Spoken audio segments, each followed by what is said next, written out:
All right, gang, it's that time of year again. The 32nd Annual Glen Ellen Village Fair, happening Sunday, October 8th from noon to 5 p.m. The theme this year is the Spirit of Dunbar. It's a good old-fashioned small-town street fair, and Arnold Drive between Warm Springs Road and London Ranch Road will be closed from 9 a.m. to 6 p.m. on that day. Spread the word. The event kicks off with the parade, then music, vendors, kids' games, food, raffle, silent auction, and a wonderful community spirit. On the main stage starting at 12:30, local favorites, Trainwreck Junction. And then at 3 p.m., enjoy Spike Sykes and his awesome hotcakes. On the second stage, check out local youth talent. There will be more than 50 vendors. It's a free event for the entire community. And don't forget the date, October 8th. It's a Sunday, the 32nd Annual Glen Ellen Village Fair. See you there! Calling all art lovers and eco-conscious creatives. It's time for Art Escape's much-anticipated program, Backyard Art. You are invited to explore the world of art using earth-friendly materials and techniques. You'll be amazed at what you can find in your backyard to use for art and creativity. Mark your calendars for October 5th from 5 until 7 p.m. Learn to upcycle old books into stunning sculptures and turn old stories into new masterpieces. It's free, open to all ages, and you don't need to pre-register. Come on down and join in the fun. October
It looks like we are live if you'd like to start.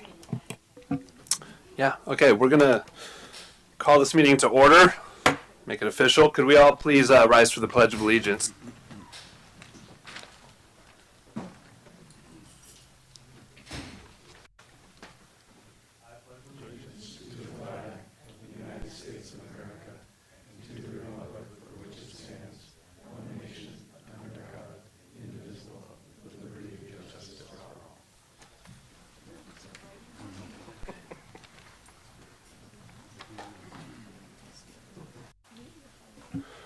Okay, before we launch into the meeting, just have something I wanted to just address everybody. Just a little pre-written statement, and I've got a couple more things. So I'll start with the pre-written remark. So again, we're going to extend a welcome to everyone attending tonight's meeting, and we do anticipate and appreciate your valuable input. To ensure that the committee can thoroughly deliberate on the matter at hand, I would like to outline our procedural steps briefly. First, I'll invite the city staff to deliver a presentation on the topic to provide background, steps taken to date, and potential next steps. Following that, the committee members will have the opportunity to pose questions to the staff. Subsequently, Mr. Fitzgerald, on behalf of the residents at East Napa Street and 5th Street East, will have the floor to make his presentation, and the committee will then have the chance to ask him any questions. Once the question and answer session concludes, we will open the floor for public comments. Those who wish to speak can approach the podium and share their thoughts within a 3-minute time frame. Any questions raised during this period will be responded to at the end of public comment section.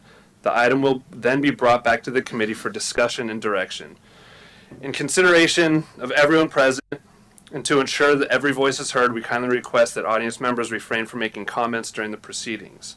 And just as a reminder, please ensure that cell phones, watches, any other devices are turned off.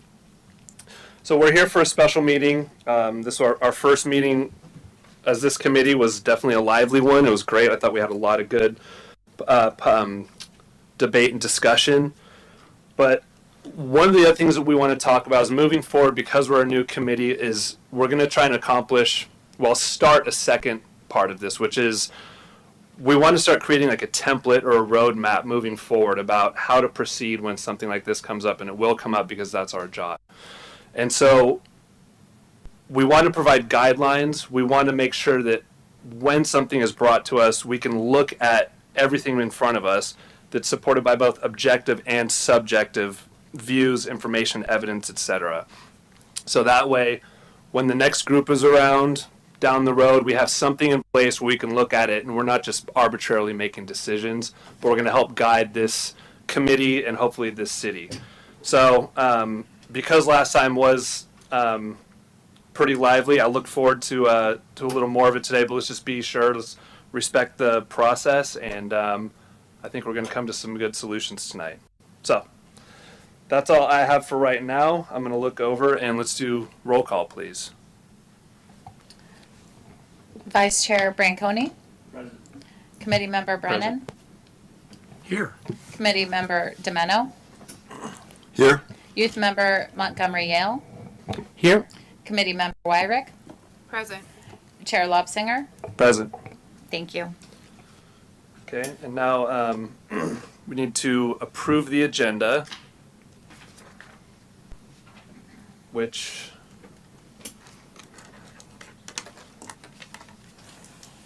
don't need to worry about approving it right now. Okay, I mean, this is a special meeting. Okay, so we can just skip that part. Okay, so now we're going to move on to the consent calendar. All items listed on the consent calendar are considered to be routine and will be acted upon by a single motion. There will be no separate discussion of these items unless members of the committee, staff, or public request specific items to be removed for separate action. At this time, the committee may decide to change the order of the agenda.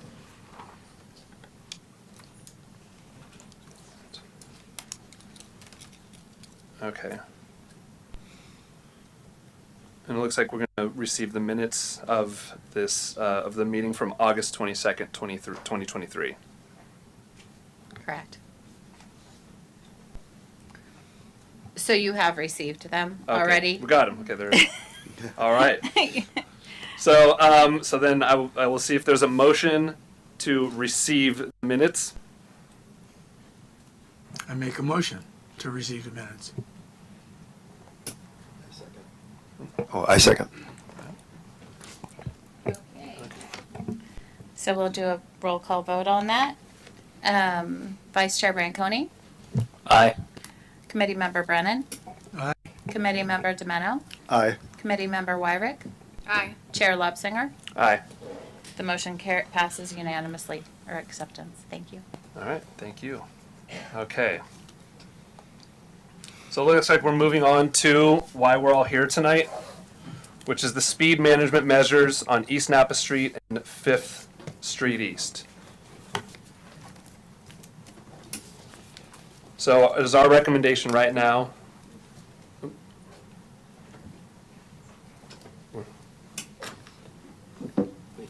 If Mr. Brennan is going to recuse himself, this would be the time. Oh. When do I get a shot to speak? Because you have a conflict, that you have to, you're required to recuse yourself, or I guess it would say you're encouraged because you have a conflict to recuse yourself. I understand I recuse myself from the vote. You- I understand I you- recuse myself from the vote.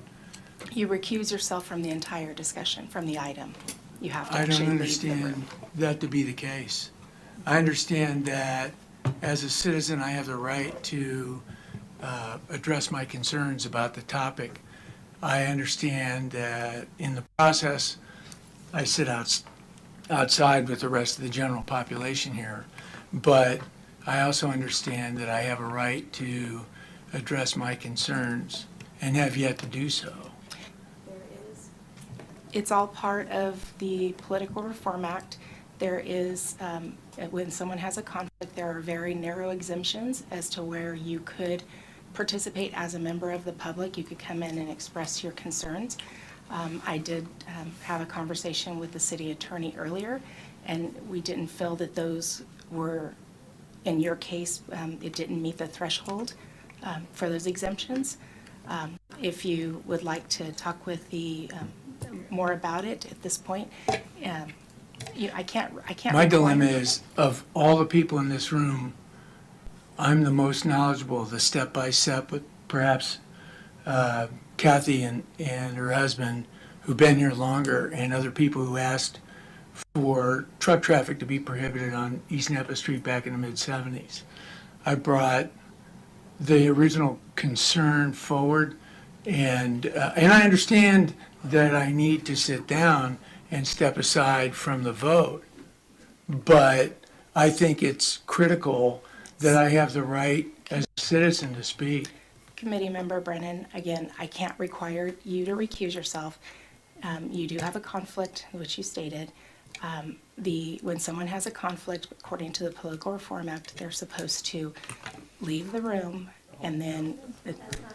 So Yes, it is. I know we've studied this at length with documents from the Brown Act specifically. And a former city attorney has said I have my right here. Obviously not the city attorney. Again, I can only tell you, you are subject to the Political Reform Act. It's not part of the Brown Act. It's Government Code, Political Reform Act that covers conflict. I can't require you to recuse yourself, but it is you would have a conflict in your situation.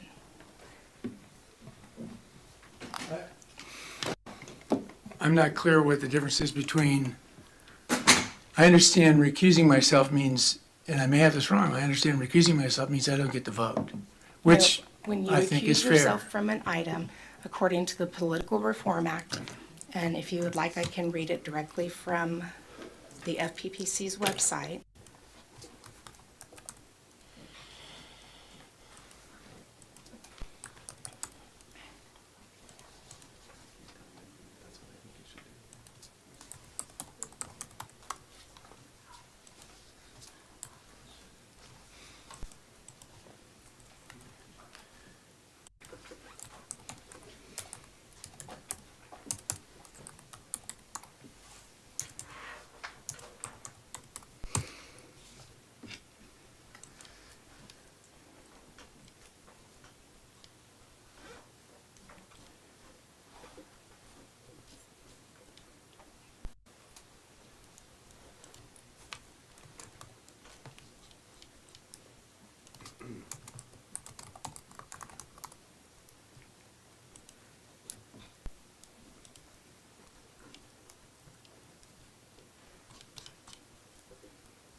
So it says that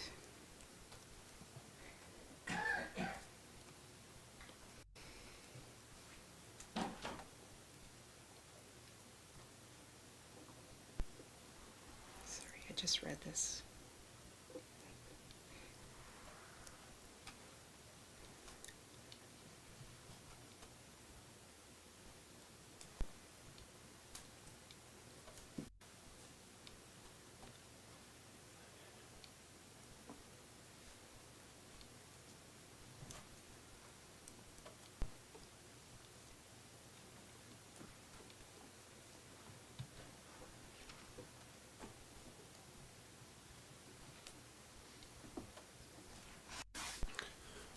So, well, I'm gonna, as the chair right now, while Ms. Barr is looking into this, I'm not quite certain what my authority is over this, but obviously it seems like we're at an impasse. I have no problem with you. I don't want to state my position, but more importantly, I don't know what power I have to either move things forward. That being said, in light of the fact that we're not licensed attorneys and that the city attorney has made a recommendation, I'm tending to side with the city attorney as this is a city. I'm not awarding a contract. I'm not addressing budget issues. I'm not doing anything. What I'm doing is trying to provide this committee as a citizen who's been dealing with a problem in his neighborhood for, let's call it since 2018, but before, and has been working diligently with a raft of neighbors. The first pass, I had 54 signatures on the request for traffic calming, and we were dismissed by the previous director for Public Works. But so I'm not here to vote. I'm not here to award a contract. I'm not here to chastise. I'm simply here on that side to address my concerns as a citizen of this community and what I believe is a robust need for traffic calming, not just in our neighborhood, but throughout Sonoma. But since 2018, I've been focused on my neighborhood, and we've got neighbors who've picked up the gauntlet to help as well. So I find that this would be a repression of my right to free speech. Okay, It's that simple. Member Brent, may I have the floor back? Sure. I certainly don't doubt your credentials and your knowledge of this project. That's not this decision that we need to make here. The decision that needs to be levied is what the opinion of the city attorney is. That's my understanding. If the city attorney has a certain viewpoint, I believe we should follow theirs. That's my understanding. But until we do come to hang on. I know. Until we come to that conclusion, we're going to be at a stalemate moving forward. But Ms. Barr, do you have? According to it's from the FPPC's website, and it says that the disqualified official must recuse, leave the room after the public identification, and refrain from participation in the decision. I'm not in the decision. I'm not deciding. It's part of the whole. And how am I disqualified? Would you please reread that? Because there was an issue I had there. It says the disqualified official must recuse, leave the room after the public identification, and refrain from participation in the decision. It's like the disqualified official does not count toward achieving quorum while the item is discussed. And so I'm not here for the decision. I will be happy to step out of the room for the decision.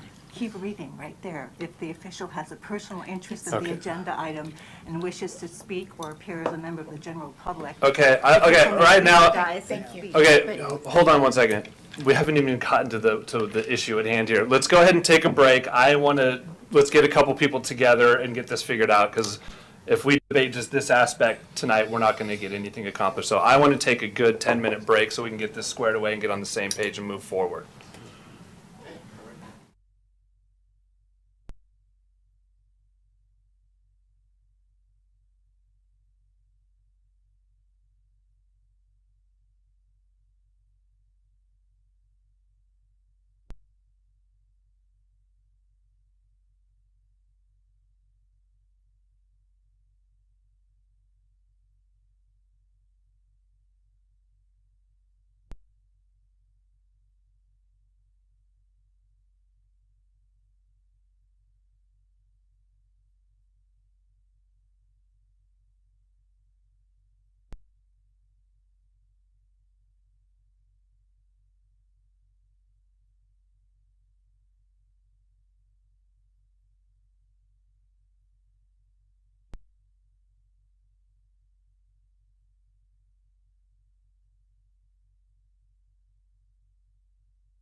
an official interpretation of the law, which is what this committee is going to go with. I know we all have our own viewpoints and interpretations of the law. That's why lawyers make a lot of money. But as far as I'm concerned, the city attorney makes the ultimate decision. We spoke to Member Brennan, and I think what will happen is that he will recuse himself, but he will be allowed to take part in public comment. So no vote, but can make 3 minutes.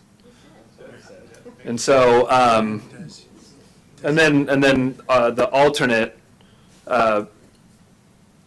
Mr. Coster will come up and be potentially the fifth and potentially deciding vote. Who knows? It could be. We don't know how the vote's going to go. We don't even know what's going to be voted on. But we will have at least an odd number of people. So with that, I will turn it over to Member Brennan. I recuse myself, but I'll be back. All right.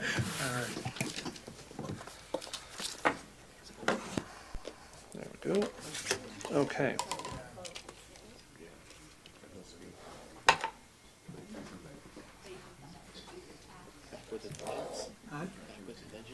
Well,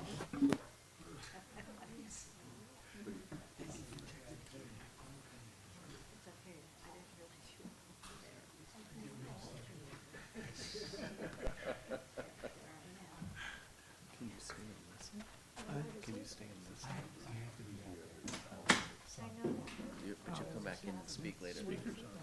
yeah.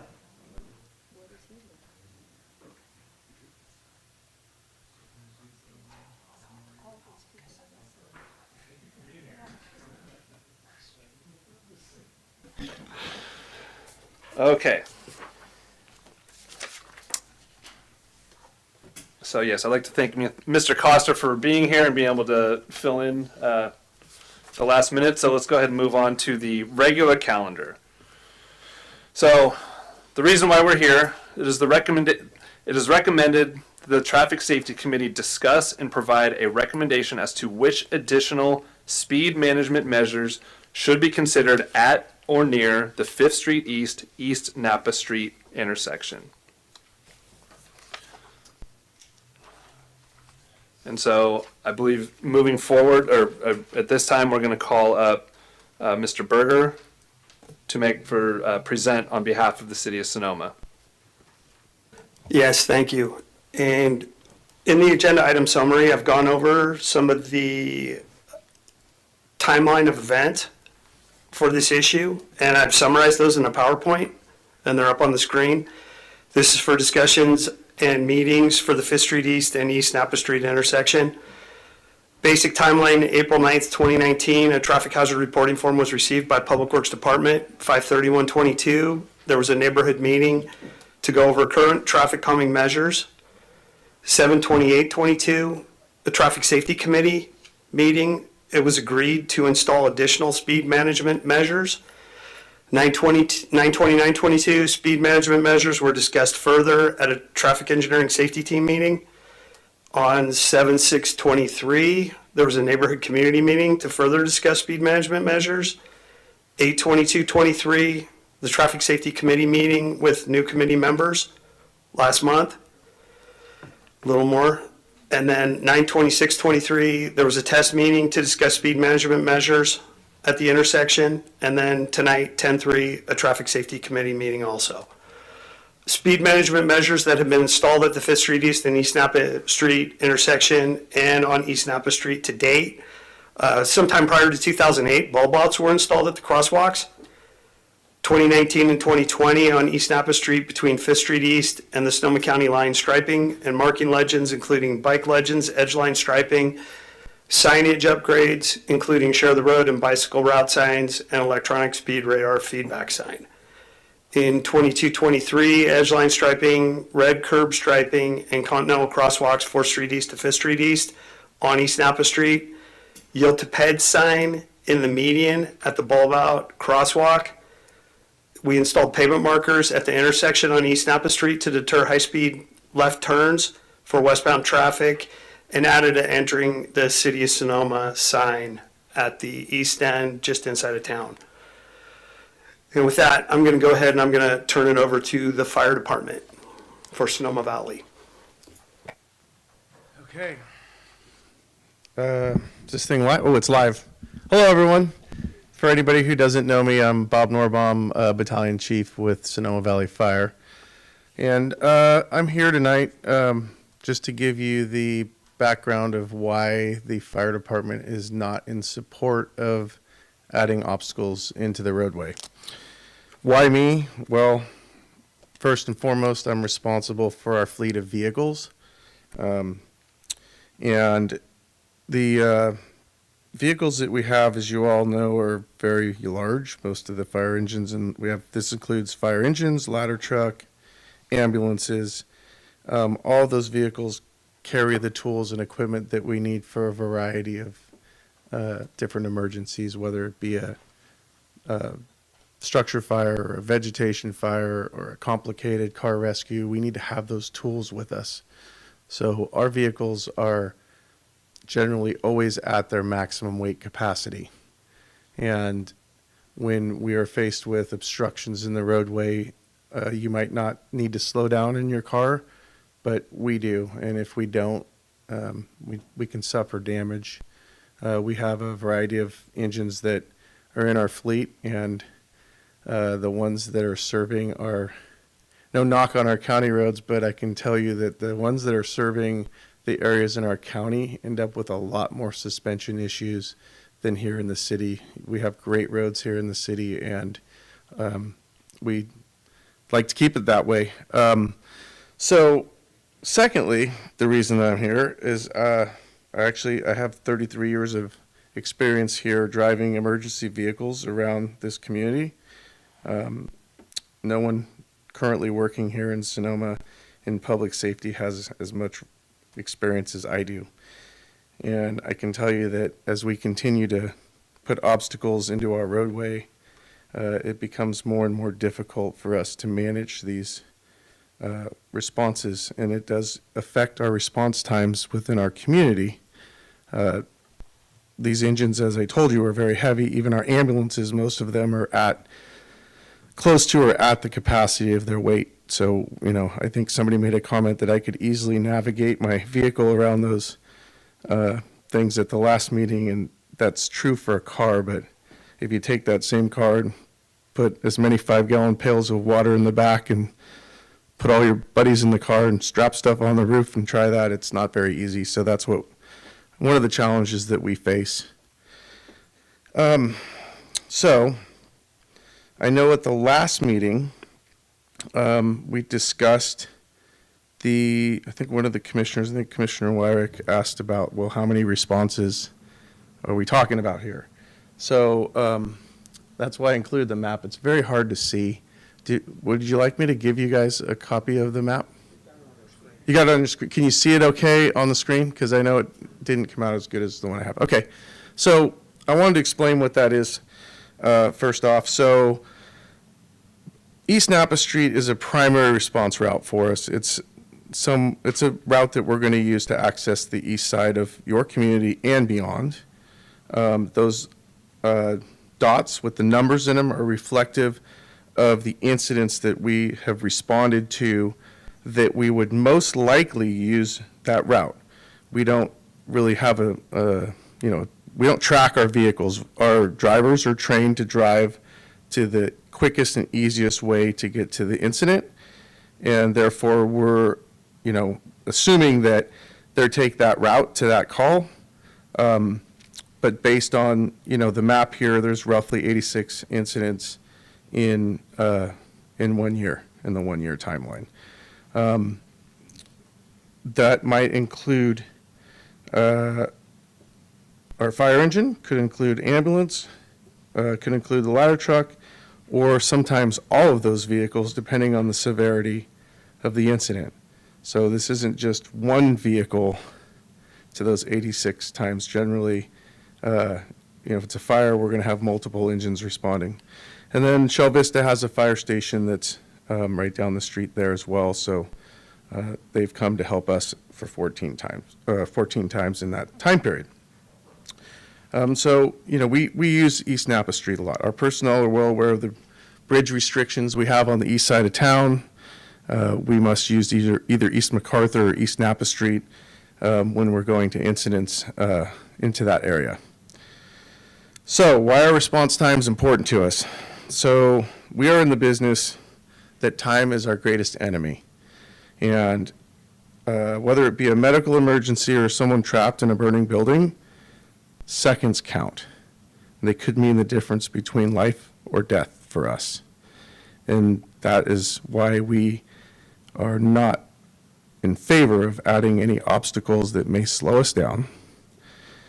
Secondly, you'll notice there's a 1 on the map, and that ISO class 1, I want to explain what that means. So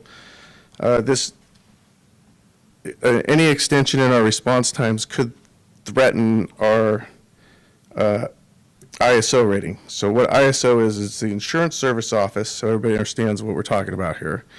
And they basically rate the performance of your fire department. It's how good we do business.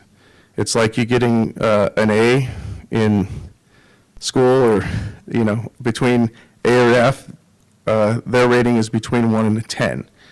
The 1 is the highest rating that you can get. And while there's a lot of different factors that go into this, they measure the community's water supply, they measure our training, and they also measure our ability to put out and extinguish fires in a rapid manner. And response times are a critical component of this rating.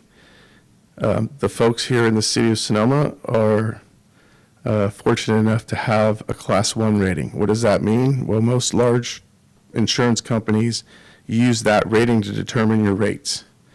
And number 1 is the highest you can get. And we take a lot of pride in that. We have it on the doors of our fire engine. I don't think we publicly announce it much, but it's a big deal. Out of 400 some fire departments across the United States, there's 50,000 fire departments across the United States, there's only 400 that have a class 1 rating. And you're one of the few cities in the state of California that actually have that rating. So we take a lot of pride in that. We train every day on time standards. All of our standards are timed. Time is critical for us, and all of our standards are timed. So you see us from putting in our turnouts, putting on our gear, getting out the door, getting to the scene, all that's measured, and all that is recorded and part of our rating that we have. So, for that, and the fact that our situations we deal with are a lot of times life and death situations, we're not in favor of adding anything that could increase our response times. Okay? Thank you, Chief. And next, Brendan Cutting with the Sonoma Police Department. Good evening now. Thank you all for being here. I do not have a lot of the historical time here in Sonoma that many in the audience do. I know I did attend a community meeting in which I was able to hear directly from many of those who live in the direct area, and was able to kind of have a perspective outside of just the radar gun in the area, which is what I had started doing when I heard about the situation that was taking place, specifically East Napa Street at 5th Street East. I started going out there and running radar and trying to get an idea of what speeds people were going. I had read the traffic safety report, and I was seeing something very different than what I was hearing from a community concern perspective on the radar gun itself. Granted, sporadic, very sporadic. So then I started looking at statistics, because I don't have a long history in visual and community meetings in this regard. So I started to pull the statistics on accidents and reported accidents to law enforcement, specifically the police department. This was created 2 chiefs of police ago in the beginning, back in 2011. This particular intersection has been discussed since about that time. And I looked at those statistics all the way up until last week. So from 2011 to 2023, I have listed in this presentation the accidents that were reported specifically on East Napa Street. I tried to emphasize the Fifth Street East area, but if I was specific to Fifth Street East, there were only 3. And so I expanded out a little bit to try to get perspective into what's actually causing accidents in that area. These accidents are reported. There is the potential that somebody could have a vehicular accident that does not get reported to law enforcement if it is minor in damage and an insurance exchange is conducted. If we were not notified, I do not track that statistic. I can only tell you what we reported. So, and just to put perspective on this as well, as we look at these reports, our traffic accident reporting software changed in 2020, excuse me. Since 2020 till today, in the city of Sonoma, the Sonoma Police Department has investigated 249 traffic accidents citywide. The accidents that you'll see in this presentation are specific to this area. So going back to 2011, there was one reported accident, Fifth Street East at East Napa. That report was given to CHP, so I do not know the cause of the collision. A courtesy report was taken and sent over to us, and I don't have the information as to why that occurred. 2012, there were no reported accidents. 2013, there were 5 accidents in that area, again, East Napa Street. Mid-block East Napa Street between 4th and 5th Street. The cause of that accident is unknown. At East Napa Street and Armstrong, it was due to an unsafe turn, and the turning vehicle was traveling westbound on East Napa, turning onto Armstrong.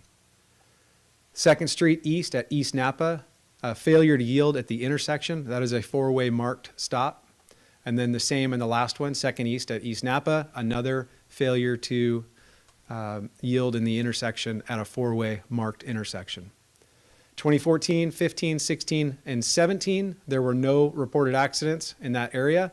And again, 2nd Street East to the county line on East Napa Street. And then in 2018, there were 2 reported accidents. One was at 5th Street East at East Napa, and it was a failure to stop at the marked intersection, so northbound 5th Street East, turning onto westbound East Napa Street and pulled out in front of a vehicle. And then 2nd Street East at East Napa, an unsafe turn. 2019, 1 accident. If you could flip the page there. Or do I do it? There was 1 reported accident. I don't see it on there. I don't list it, but there was 1 reported accident in 2019. I'll have to look back through my paperwork. In 2020, 1 reported accident, 2nd Street East, East Napa. That was a vehicle versus a pedestrian, also a 4-way marked stop. 2021, 2 reported accidents, East Napa Street at 3rd Street East, and it was a failure to yield into the and as the driver was entering East Napa Street from 3rd Street. 2nd Street East to East Napa, again, failure to stop, causing an accident. Marked 4-way stop. 2022, 1 reported accident, 5th Street East at Patton Street, and it was an unsafe turn from Patton Street onto 5th Street East. In 2023, there was 1 reported accident to date, 2nd Street East at East Napa, and it was a vehicle that ran into a fence on the side of the roadway. Unknown cause of the accident. So when I'm looking at the accident reports, at 249 incidents in 2023, and there's only, our 2020 to 2023, 6 accidents reported in that general area out of 249, from a purely statistical traffic safety standard. I would say there are not a lot of significant, well, there have been no significant accidents at that intersection, and there have not been a lot of accidents that required law enforcement's response.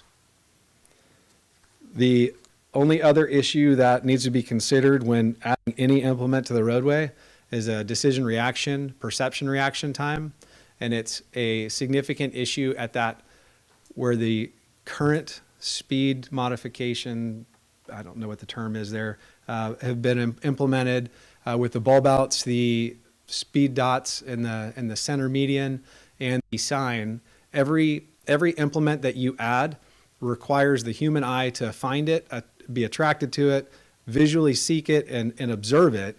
And you're using 3% of the human eye, of the visual field, to observe that.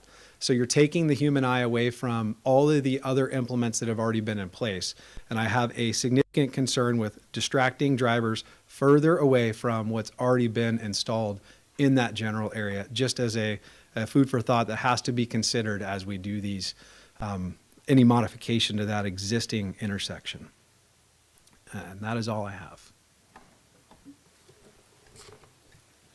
Thank you, Chief. Next up is the city's consultant traffic engineer, Frank Penry, with GHD. Good evening. I am the consulting traffic engineer for the city. The opportunity that I have before you here, I'm going to just introduce myself because I hope to be in front of you for future endeavors with my engineering judgment. So I'm almost 30 years of a professional engineer. Been doing this in Sonoma County almost all of those 30 years, formerly with the city of Petaluma, but I have actually been the on-call or interim traffic engineer for just about every agency in Sonoma County, providing either project experience, local road safety plans for 7 agencies just recently. This is what I do, so please feel free to ask me any questions with regard to how this works. And batting cleanup here, actually that's my intent, is to just provide you with some knowledge. I'm not presenting anything new. The information you have has already been provided to you by Mike in the staff reports. I'm just going to provide some context. As an engineer, this is what I look for, and help explain some of the terms and the way we look at things so that you as well can understand where we're coming from as engineers. So next slide, please. So quick little background on the location. Next slide. So where the traffic calming improvements have been installed along the roadway, East Napa Street, between 5th Street West and the city limit. As you can see here, the city limit, outside the city limit, the county has posted a 35-mile-an-hour speed limit sign, and that extends further to the east. At that location, once you come into the city, going westbound, you have a 25-mile-an-hour sign, as well as all the other improvements. We have legends, we have signs, we have feedback signs, striped edge line, center line. These are just a few. Were all mentioned earlier and should be part of the record. So the county speed limit, as I noted, is 35. So vehicles heading to and coming from are at that higher speed than the 25-mile-an-hour limit. Once we get into the city limit, it's only 1,600 feet between the city limit and the intersection of 5th Street East. And that is posted with the 25-mile-an-hour limit. That 25 actually continues all the way to Broadway. The roadway is flat and straight, and the adjoining land use remains largely undeveloped. What I would consider a rural environment, really until we hit that last few hundred feet. Cemetery obviously has a lot of residents, but none of them of a certain alive. But homes as well with the Ledson property, and then the 5th Street. We come into a very condensed residential environment, curb and gutter on both sides, all the way into town. Next slide, please. So with regard to the data collection, next slide, please. What we used for this data collection was actually a radar data logger. Radar. We'll actually use tube counts. Feel free to ask me how that works, but we didn't use those in this instance. We actually used a radar data logger, and this is a box that gets installed on a pole, about 7 to 10 feet in the air, so nobody hits their head on it because it is wider than the pole. You can see here that while the logger is installed on a wood pole, you'll see I'm just going to go left to right, that the first wood pole and what may be referred to as the intersection traffic count, the data logger is placed at the intersection. However, when placing radar, and if you're familiar with radar devices, These will pick up vehicles up to 1,000 feet away, depending on what they are. And with the use of LiDAR, which is what the enforcement folks here utilize, they can actually pinpoint and know exactly your vehicle. This is a general radar. What it's looking for is sending out radar signal and waiting for something to push it back. If it hits a sign or hits anything, the stationary comes back at the same rate. If it goes out and is pushed back, it comes back at an accelerated rate, and that's how it determines that the speed of that item. Could be a baseball, could be a car, could be a motorcycle or bicyclist. So when we talk about where the device was placed, at 5th Street, the device was placed on the pole across from the intersection, but it was actually taking traffic volumes about 250 feet away. The pole that is further to the next pole to the east is where we installed the other pole. This is where we had been using this location to gather a lot of the data previously, and you'll see that in another slide I'll mention. And we refer to that data as the data that's being collected in front of the cemetery. All of this data is being collected away from the intersection, and with regard to the turning movements, anything that may inadvertently slow, there's no there's a driveway or two there, but the turning movements at the signalized intersection as well as the pedestrian movements, those make up about less than 10%, but about 6% of the traffic volumes approaching downtown or going westbound on East Napa. Therefore, it's not a large percentage to interfere with the operation of the radar or obscure the traffic volumes. So what we've got here is we've got our two data sets. There is actually a third data set that's on the east side, or the west side of East Napa, and that's the data between 4th and 5th Street. We'll refer to it as such. All right, so the data logger collects free flow traffic speeds as well as volume.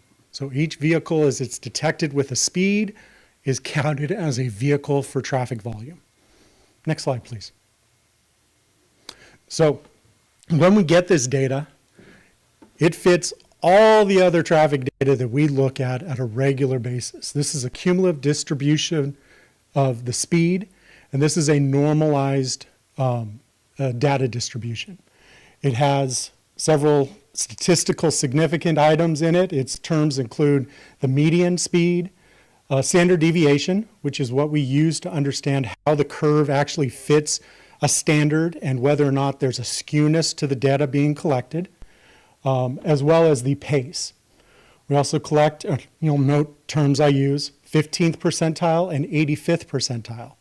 85th percentile is a speed at which is commonly referred to in the engineering world as the critical speed. It is used for such things as determining engineering roadway surveys for the distinction of a speed limit. However, that is not its only use. As you can see, it's statistically significant because it's one standard deviation from the median. So the 15th and the 85th, that data that exists between those two is, all as you can see, almost a straight line. 76% of the data in this particular chart exists between the 15th percentile and the 85th percentile.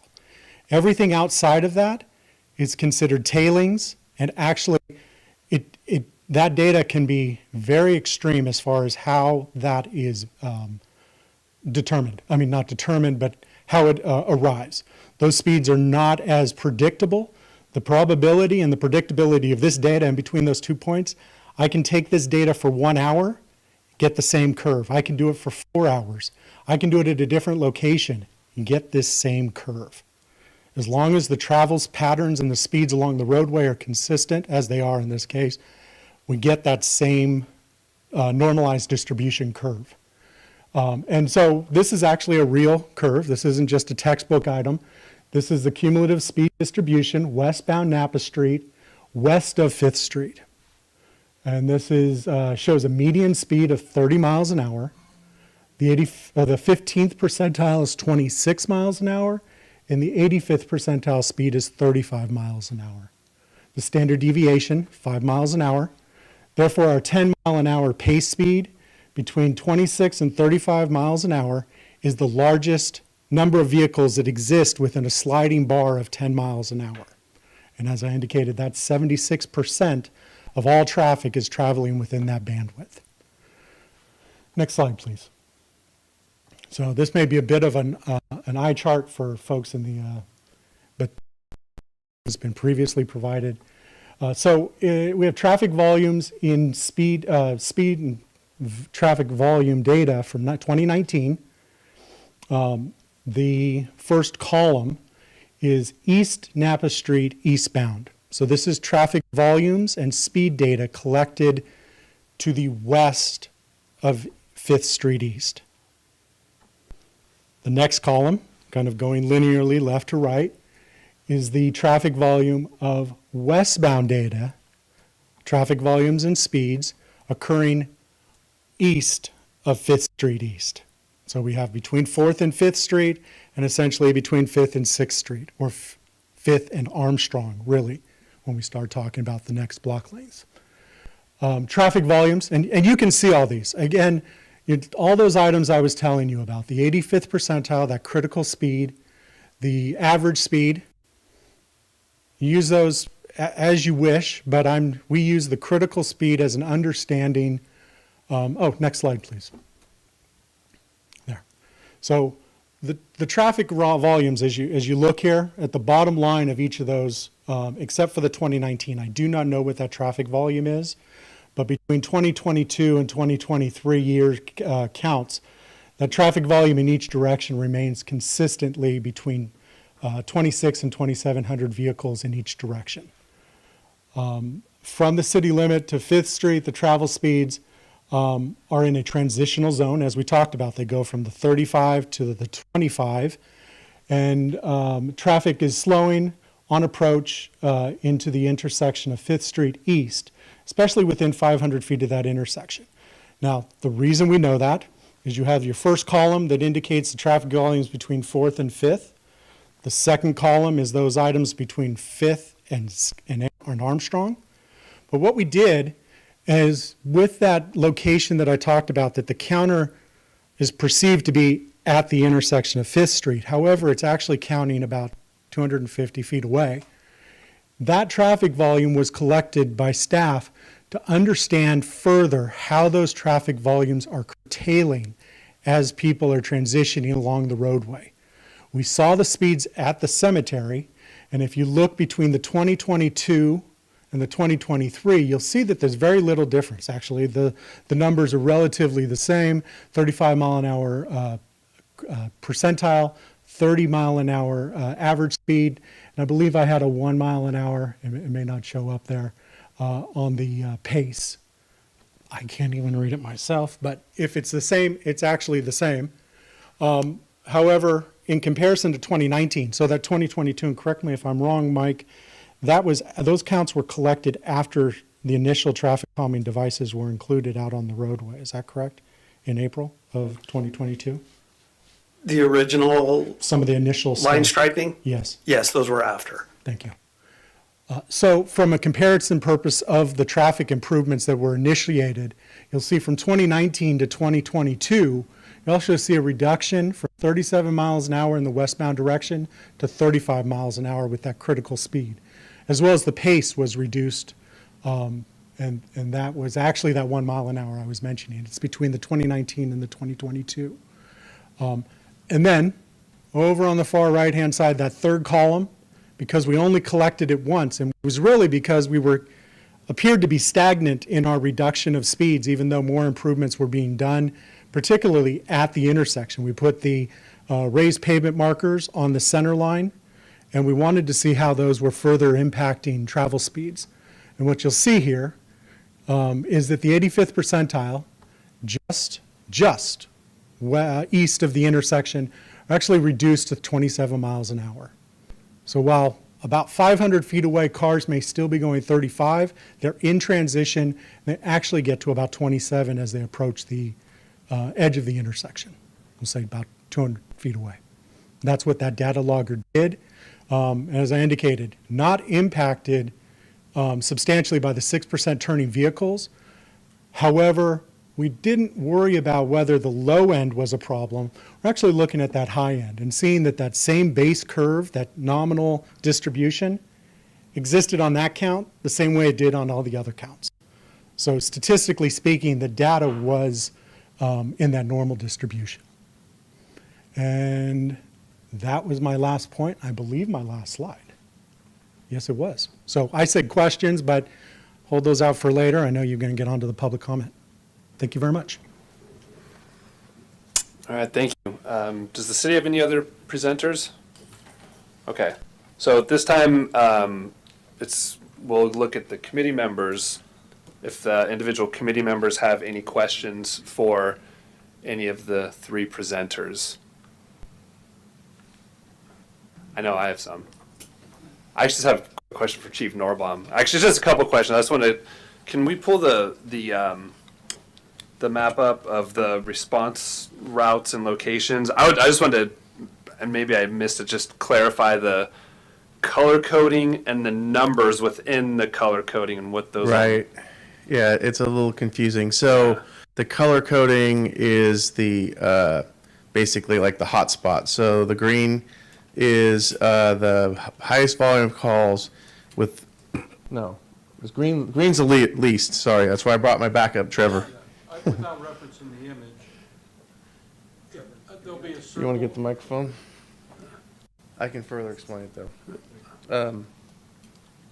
Without seeing the image, there'll be a circle with a number inside of it. That is the number of emergency incidents in that geographical space.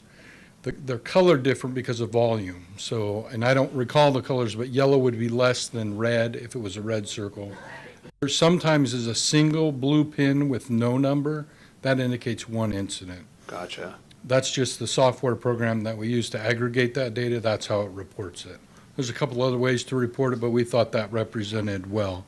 So green are the lower number of incidents, yellow are more volume, more clusters, and then red are even more. So that's all the colors mean, is the number of incidents. Okay. So I'm looking, like, if I'm looking at this, it's too small, but let's just take that. Let's take that 4 at the very top right corner. Yes. That's gonna be Wood Valley, the loop maybe. So that would probably indicate there were 4 medical aids, I would assume, up there. Could be And fires, medical aids, hazardous materials releases. Yeah. This report doesn't discern that. They were Yeah. emergency responses. They also don't indicate the number of vehicles that traveled along the route to get there. Typically, a medical emergency gets 1 fire engine and 1 ambulance, while a structure fire gets 3 fire engines, potentially a water tender, an ambulance, battalion chief, and additional vehicles. So it's numerically indicating the number of incidents, which totaled 86 in a 12-month period where that route would have been used, most likely.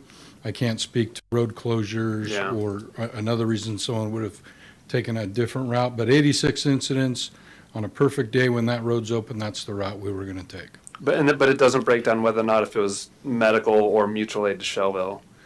It's not mutual. Well, our ambulance service area is Shellville, so no. No, I'm just wondering if it differentiates between whether it's just ambulance and medical aid with Shell Vista or a response with Shell Vista to, let's say, a veg fire, structure fire, et cetera. This report does not differentiate that. All right, awesome. No, that's just. One more thing that I should clarify for you as well. Due to most of the calls, we run are medical, and due to the privacy laws, we can't individually display people's addresses of where we responded to.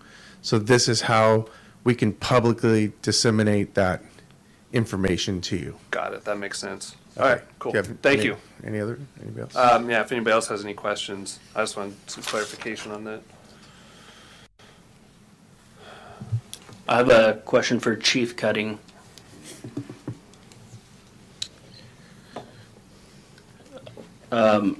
Obviously, the traffic collision data is encouraging with that. But talking about enforcement, do you have data on how many traffic stops and citations were issued in the area? I did not bring any of that data today. Okay, thank you. And I did have one update on the 2019 accident that I did not list on the slide. It was at 2nd Street East at East Napa, and it was a vehicle versus a bicycle. Chief, real quick, just since you're up here, and I don't want to put you on the spot, but do you happen to have incidents where, kind of like Sonoma, where the SO or deputies would be responding out from here out into the county? Do we have those numbers? I don't have those Okay. numbers, but yes, we have a different issue though altogether than the fire problem, and I completely agree with the fire's structural vehicular issues. Our patrol cars are much more agile. We also don't have as much damaged material that would be affected, and we can chicane, as you call it, around a speed table or whatever. It does place risk. Obviously, we don't travel into oncoming lanes of traffic. We still have to drive with due regard, so speed would be slowed down to go around such a calming measure, but it doesn't. We don't have the damage to the vehicles that the fire would encounter from that type of a thing. So I don't have the statistics to the total numbers, but vehicular-wise, I'm not as concerned about our cars as I would be with fire. All right. Thank you, Chief. Appreciate it.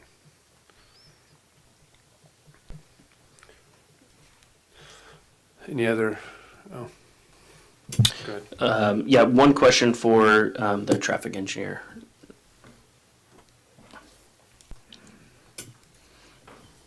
Yes, sir. So on the radar data logger slide, the image that was showing the areas that the vehicles are detected, what was the date of that? Just so I know how it corresponds to the other information. Was that the 4/24/23 survey? Yeah, I believe so. It's the third column. You know what, Mike, do you know that? I've got it. I've got it written here. I believe it's a May. Look at the picture. Yeah, the far right, the third column, right? I've got that date. I believe it's like a May 24th or May. 5/15/20. May. 5/15/23. Yep, that was the last. We had July count, so that was the May count. That's the most recent count that we have. Yeah. Okay, so the Director Berger, the 5/15/23 shows on the image that we were initially provided, kind of shows at the intersection. So from what I'm gathering, that was the location where the actual logger was placed, but it was actually detecting traffic east of where it was placed. Would that be correct? That's correct. Okay, thank you.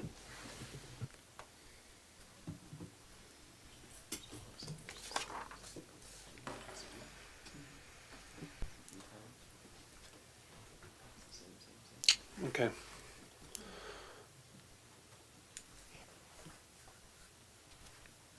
Any other questions for the city or representatives for the city? All right, I think we should just keep pressing on here and invite Mr. Fitzgerald up to the podium.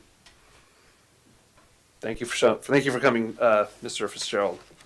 Thank you for having me. And I think my presentation should also be available to you on your screen and on the television. Maybe while that's coming up, I'll just start with some opening remarks.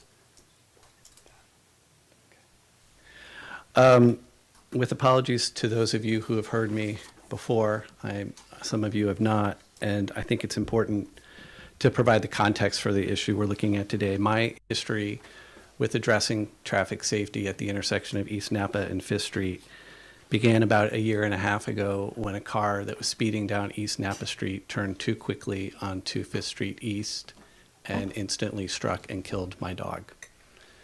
I live at the corner of East Napa and 5th Street. I walk my dogs at East Napa and 5th Street. I try to use the crosswalk at East Napa and 5th Street every day. And I see the speed of traffic and I see the volume of traffic on that road and how it is unsafe for those of us who live there. Efforts, as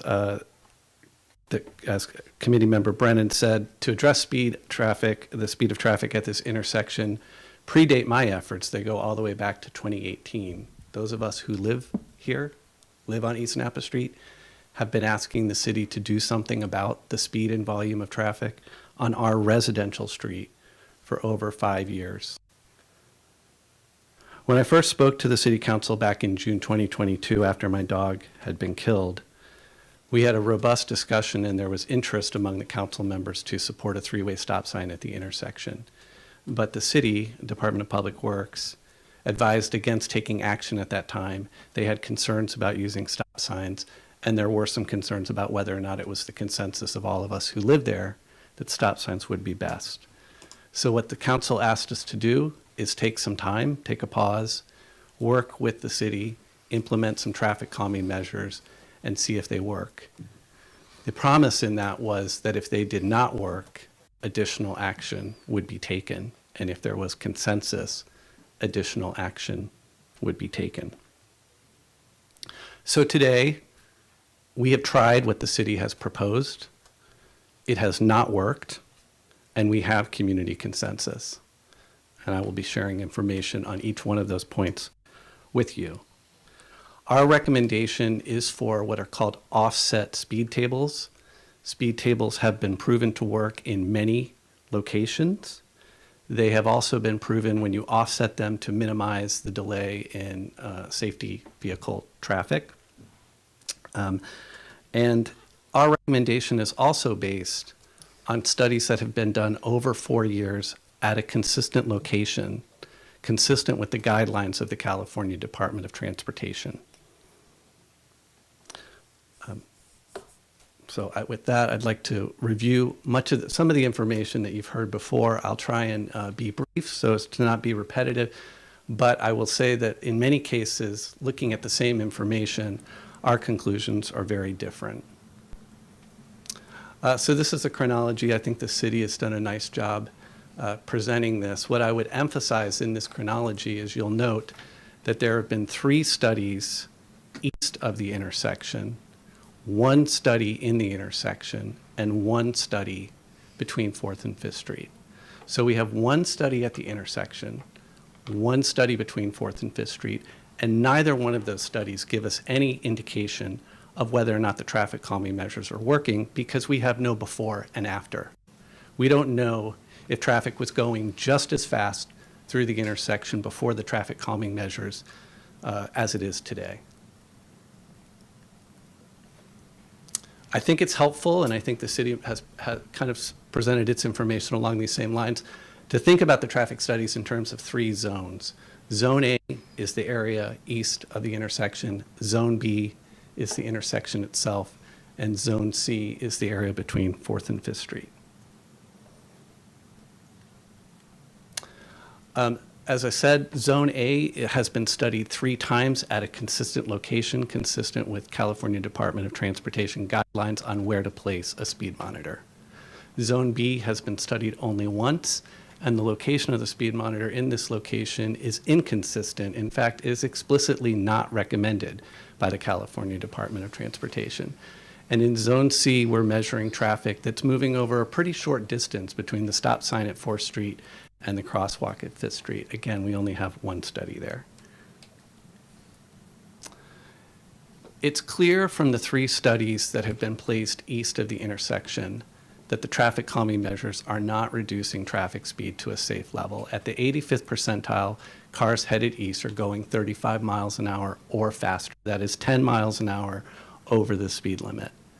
Westbound traffic is going 31 miles an hour. That is 6 miles over the speed limit and has actually ticked up a little bit since the first study of this area.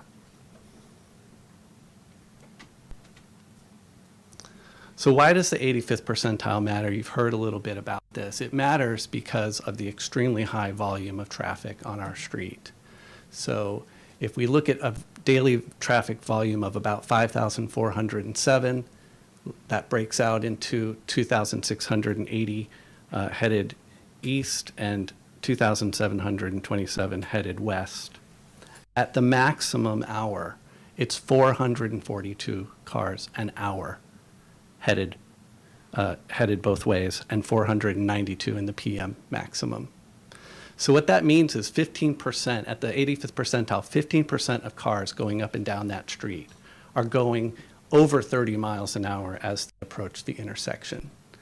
And I can't emphasize enough, we've heard about, East Napa as a conduit to get someplace else, East Napa as a conduit to get up to A Street. First and foremost, for those of us who live there, East Napa is a residential street. We live there, we walk our dogs there.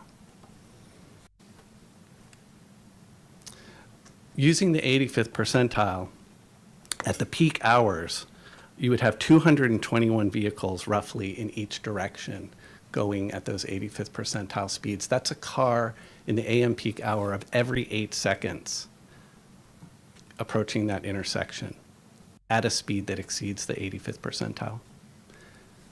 In the PM peak hour, it's 7.3 seconds.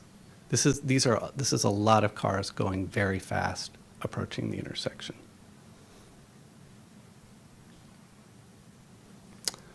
There have been studies that show at what speed a car will actually see somebody standing in a crosswalk trying to cross. And at a speed of 30 miles an hour, 1 in 8 cars will stop for somebody in a crosswalk. If you can reduce that speed to 20 miles an hour, the chances of the car stopping go up to 3 in 4. So we should not be satisfied with a traffic study that shows the very high volume of cars we have shown approaching this intersection and this crosswalk at 35 miles an hour. That is not safe for people who live there.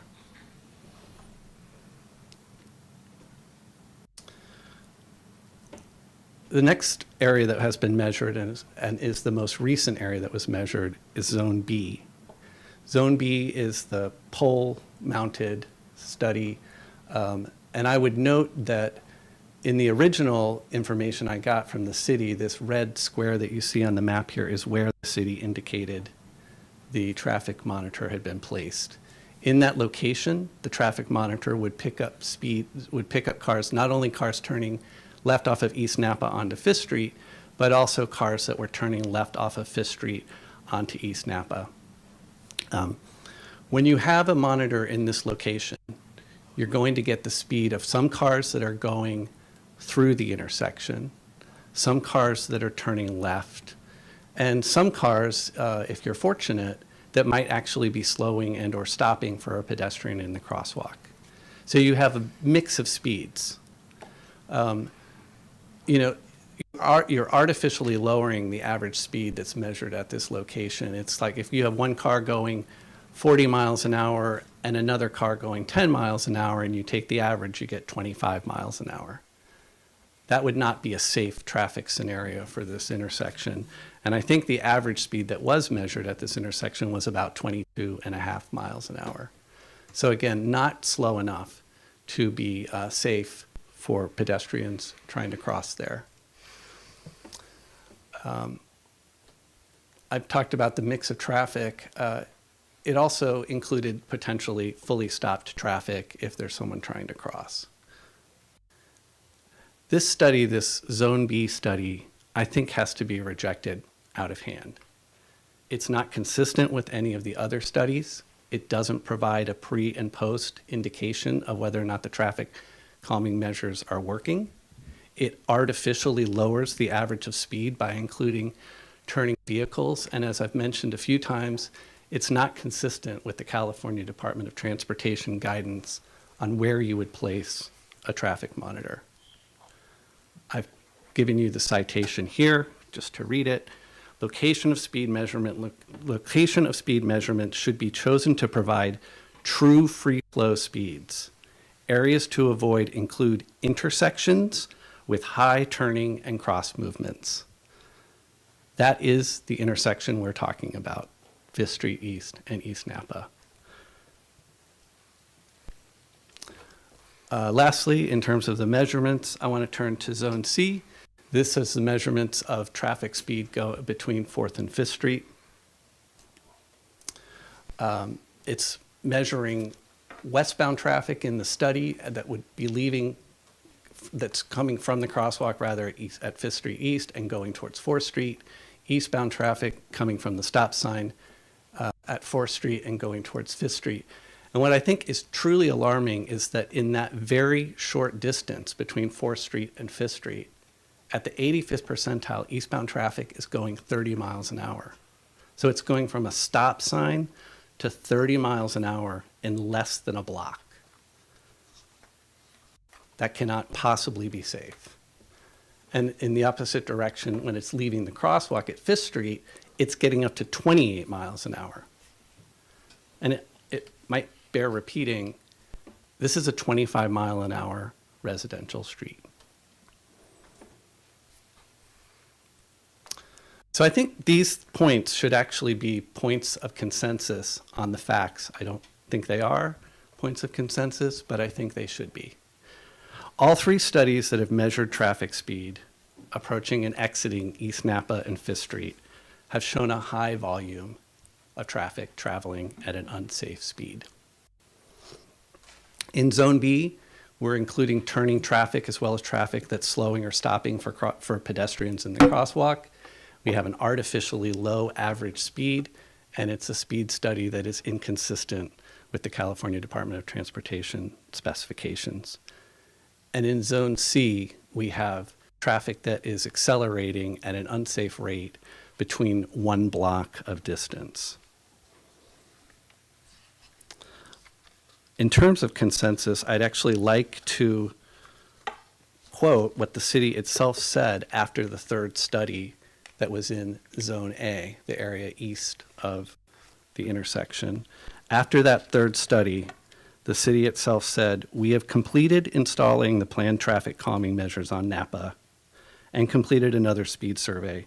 And unfortunately, the results did not vary much from the last survey.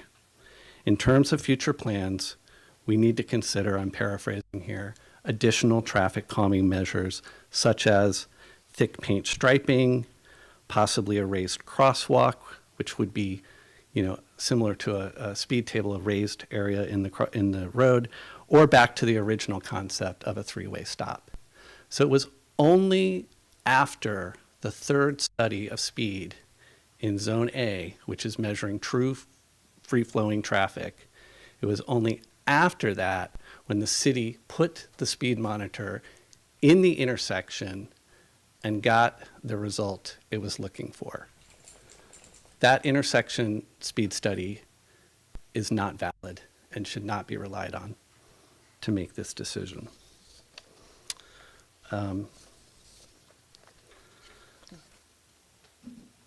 have, I guess, just a few closing thoughts, and then would welcome questions, and I know the community wants to speak as well. What the city has proposed previously, and again tonight, it's not a solution. It's based on a fundamentally flawed study, and it fails the city's responsibility to balance fire safety with pedestrian safety. Striking that balance is not the job of the fire department. I very much appreciate the chief's comments. The fire department's job is to focus on fire safety, and I would wager no fire department would ever recommend any traffic calming measures. That's not their job. But it is our job to balance pedestrian safety with fire safety. And the speed tables that have been proposed have been used many places. By offsetting them, they have been found to impede vehicle speed of fire safety vehicles, not just all vehicles, including fire safety vehicles, by 2 seconds or less. They are a reasonable accommodation to make the road safer and still provide for fire safety in our community. Unlike visual measures, the speed tables that we are proposing, which is a structural measure, has been proven to slow down traffic. To date, we've tried a lot of signs, we've tried some paint, we've tried some bumps in the road. None of that is working. So we need something structural to fix the problem.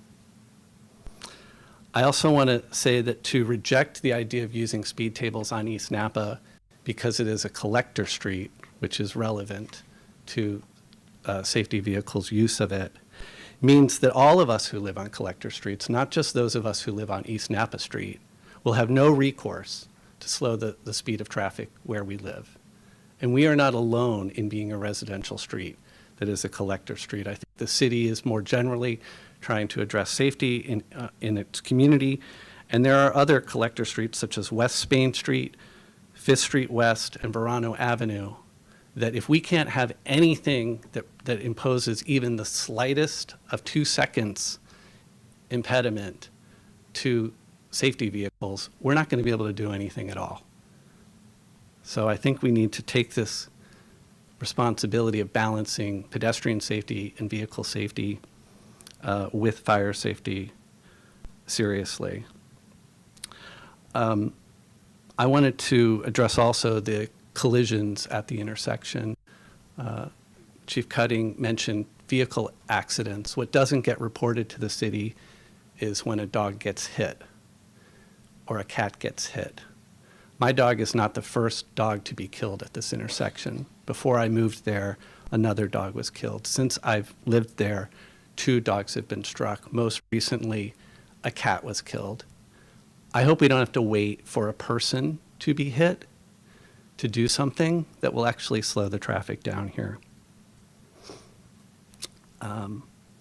It might not be apparent from my presentation to you this evening that it was never my aspiration to know the details of the California Department of Transportation manual, but it is my aspiration to live somewhere where I am safe from fires and safe from vehicles.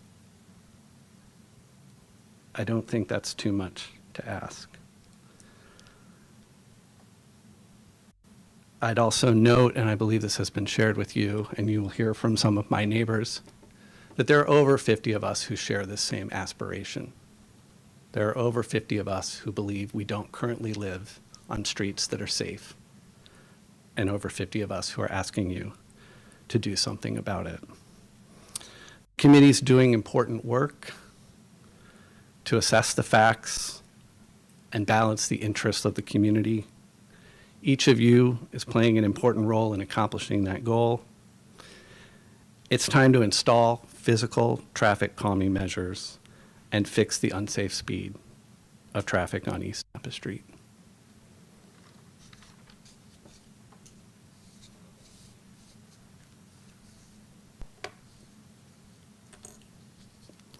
I don't have any more to present. I would just note I did hand out a new piece of information to you. On one side, the paper lists the roads from the master plan in Sonoma, indicating which of those roads are collector roads, arterial roads. Some are rural and local. On the flip side of that, you'll see a copy of the National Association of City Transportation Officials webpage, which states, speed tables may be used on collector streets and/or transit and emergency response routes. It is the opinion of this national organization, again, the National Association of City Transportation Officials, that speed tables can be used on emergency response routes.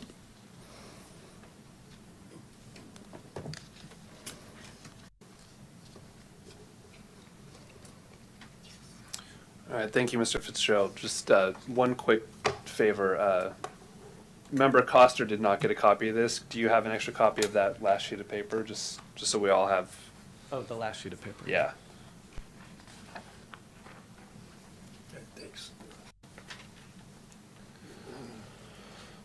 So we can now open it up to questions for Mr. Fitzgerald. Are there any committee members that have questions at this time?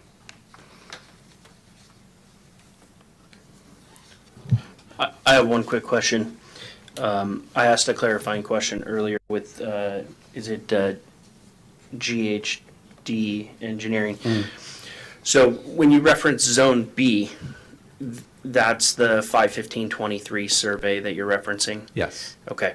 And the information that's been presented here says that although the data collection device was placed at the intersection, it was actually gathering information from east of the intersection. Does that change your opinion at all regarding Zone B? It does not, because Zone B is not a free flow of traffic. So even that area that's just east of the intersection, some of the cars that are planning on turning are beginning to slow down. And I would note also that behind every turning car, there's often another car, so the effect could be multiplied. And then you also have some of the cars that might see somebody in a crosswalk be starting to slow down. So you have an artificial measure of free-flowing traffic speed when you put a monitor at that location.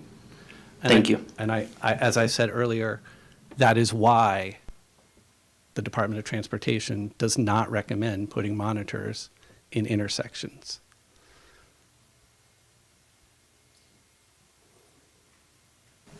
I have one question.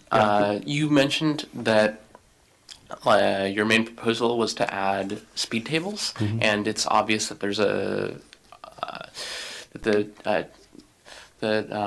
fire department isn't very happy about that idea. So, do you have any possible alternative solutions? Well, I think the fire department is sort of, absolute that anything in the road is not, they're not going to support. And I think that is reflective of probably an appropriate perspective. If your perspective is, how am I going to, absolutely minimize my time to get to a location? But we specifically offered what are called offset speed tables to respond to the fire concerns about what the impact might be on their travel time. And these offset speed tables, are placed apart, and they allow the vehicle to go around them. They've been used in a number of jurisdictions.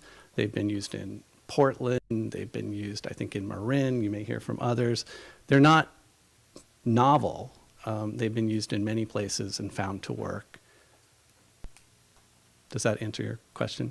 Yes. Yes, I wasn't sure what the difference between an offset speed table and a regular speed table, I guess, was, but now I do. So yeah, thank you. Regular speed table will go all the way across the road. The offsets are on each side of the road with a distance in between, so the car can go around it. I gotcha. Thank you. And I will say, if there's something else, if we can have a conversation about this, if there's something else that will work, let's do it.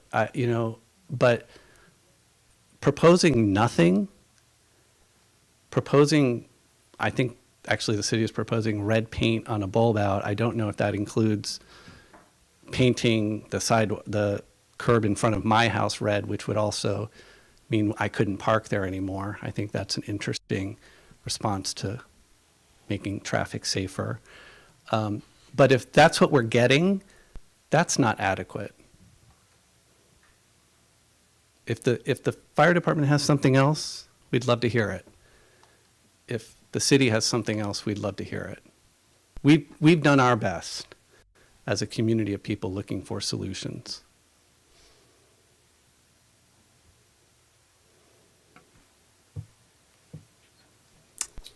I don't have questions from Mr. Fitzgerald, but for the engineer and the fire chief, I do. Okay, let's. So that's yeah. I don't have any questions here. That's fine. I know that I have one more. I do have one just clarifying question from Mr. Fitzgerald, but I have no problem going back and revisiting. I want to make sure that any questions that need to be asked get asked, and everybody's satisfied with the answers. My question for Mr. Fitzgerald, and I may have missed this, but you had a daily volume of vehicles of 5,407. Mm-hmm. Now, did I read that? And this is actually as a question for the city engineer as well. I was looking at 2,600, 2,700. Did I? Each way. Okay, it was each way. Okay, I just wanted to make sure we were on the same page, and that's what I figured. But It's 2680 eastbound. Yeah. Okay. And 2727 westbound. Okay, that's what I was hoping. Other than that, I don't have any questions for Mr. Fitzgerald. Anybody else? Okay. In that case, I will turn it back over to Member Domeno if you do have questions for. The engineer. I can't remember your name. GMB. What was it? I'm really sorry. Yes, What sir. was your name? It's Frank. Frank. Penry. All right, great. I'm Mark. I just want to get your side of the Zone B issue. Because I hear what he's saying about, cars going out, which would affect that. And he's saying it's not consistent. What's your opinion on that? So Your counter argument. I mean, I want to hear it. Yeah. So what's being quoted here is the use of that data, and very clearly in the information provided by Peter, Mr. Fitzgerald, sorry, was for the use of radar enforceable speed surveys. That's not the intent of this data. We're collecting data to ascertain the travel speeds. And that's why we did the count where we did it and why we did it. Now, with it being consistent, remember earlier I mentioned tube counts, mentioning difference in radar and tube counts? Mm-hmm. Tube counts inherently have a problem with being installed near driveways and intersections. And that is because, and it's just quick education here, is it's two tubes. And the way that a vehicle speed is detected is it's an axle strike on the first tube, an axle strike on the second tube, and it determines that the distance between those is such that it then is able to determine the axle length of the vehicle and the speed of the vehicle based upon those strikes. When a vehicle is turning across those tubes, it gives an error. It can't accurately count the data. Mm-hmm. The tubes are not being hit at the same time by the same axle. That's particularly why we don't do traffic counts at intersections. You can't get, and speed surveys, let alone traffic volumes. Traffic volumes at an intersection are very difficult to get. We actually have a different method. We actually go out there and either videotape or we count with a personal, it can be a tablet, but it's a counting device, and we do hourly counts because we don't really want to keep somebody out there for 12 hours or even 7 days, which is the same type of data we can get with that data logger, that radar logger. Where it was located, very equivocally from city staff, it was on the wood pole, mounted at 10 feet above the height, 7 to 10 feet, so that it's out of the clear view. It can only look down so much, right? I mean, the angle of the radar has to get an approaching vehicle. It isn't a screen line. It's not. There are different types of radar. There's side-fire radar, there's LiDAR, there's other types. This radar is very deliberately looking down the street to get the speed of a vehicle, then log that data. Where it's logging that data, I did not have a problem with because we have turning movement data from ascertaining from the volumes. 6 to 10% of that traffic volume over the course of the day, it's less than 10%. It's about 6% of those vehicles are actually turning left onto 5th Street. So it's not an significant amount of interference with the traffic logger, even though it's still about 150, 200 feet away. So in my opinion, professional opinion, licensed traffic engineer in the state of California, the data collection at that particular location was absolutely to understand how the volumes were still transitioning. We had the data out further. We did that data 3 times. It was 37 miles an hour, went down to 35 miles an hour after interim measures. After some additional measures, it didn't go down anymore, but some of those measures were actually closer to the intersection. So we went ahead and we did that third count, not in zone B, but it was still in zone A. The counter was in on the pole across from the intersection, but getting data further east. That's the reason we did it. We just wanted to know, what is the traffic doing? And what it's telling you is that it dropped from the 37 to 35 out further, about 5, oh, let's see, the cemetery was out there about 400 feet, 350, 400 feet, and then about another 200 feet was that additional counter. Really just ascertain what's happening. We didn't see any change in that same location, but we wanted to make sure the measures were still implemented in creating a safer pedestrian passage and intersection traffic. I hope that answered your question. Just as a follow-up to that, Committee Member DiMeno, referencing the slide that was presented earlier, just if you go down to the bottom of it, and I have it up on the screen, it says, the California Manual for Setting Speed Limits. That's not what we were doing. That's correct. That is not an appropriate location for setting speed limits. We weren't setting speed limits. We were merely trying to find out how fast the cars were going. We weren't talking about average speed. We weren't talking about how the lower end of the car velocities were being affected by turn lanes. We were only trying to see how fast the cars were going.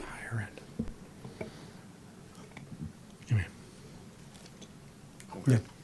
Thank you. You're welcome. I apologize. I was just asking for them to go back to the visual of your My presentation. visual? Yeah, just to take a look at it. Absolutely. Just to compare the two.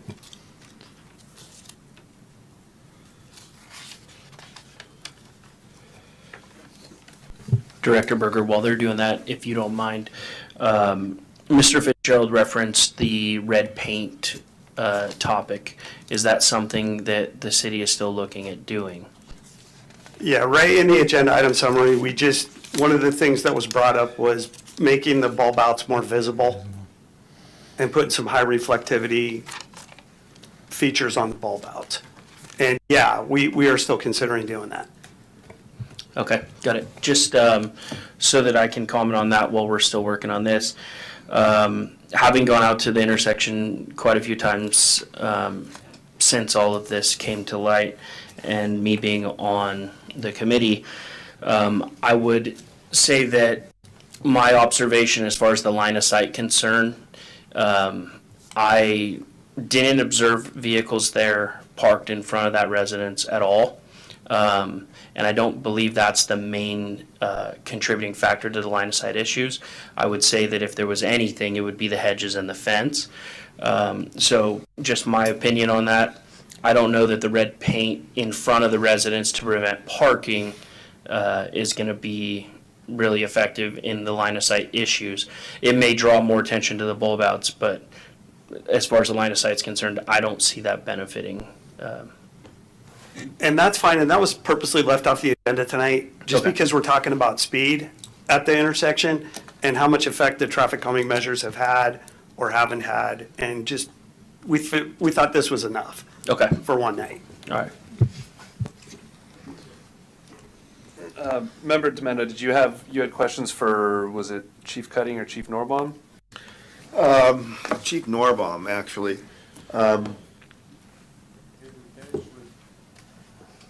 Pardon?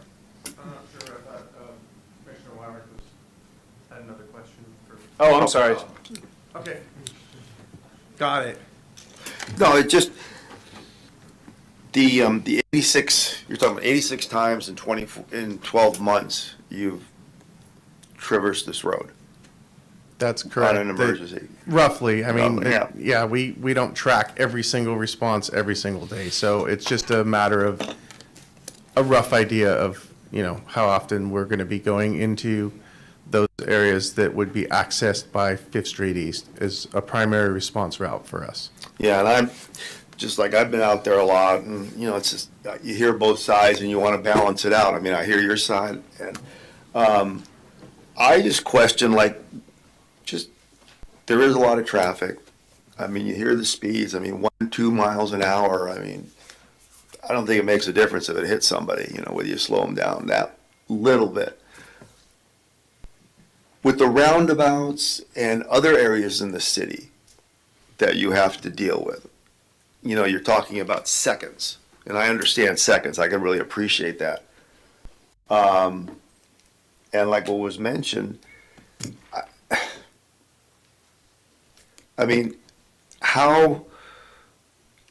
how difficult, is it, I don't know, it's just one of those things where you don't want to have I would not want to be in your shoes right now, and you guys have really hard decisions to make. I have to look at the entire community and the service that we deliver to the community, and that's why I'm here. I'm not here to, tell you how to vote one way or the other. I'm here to discuss this issue as the representative of the fire department, and I've looked at the offset speed tables.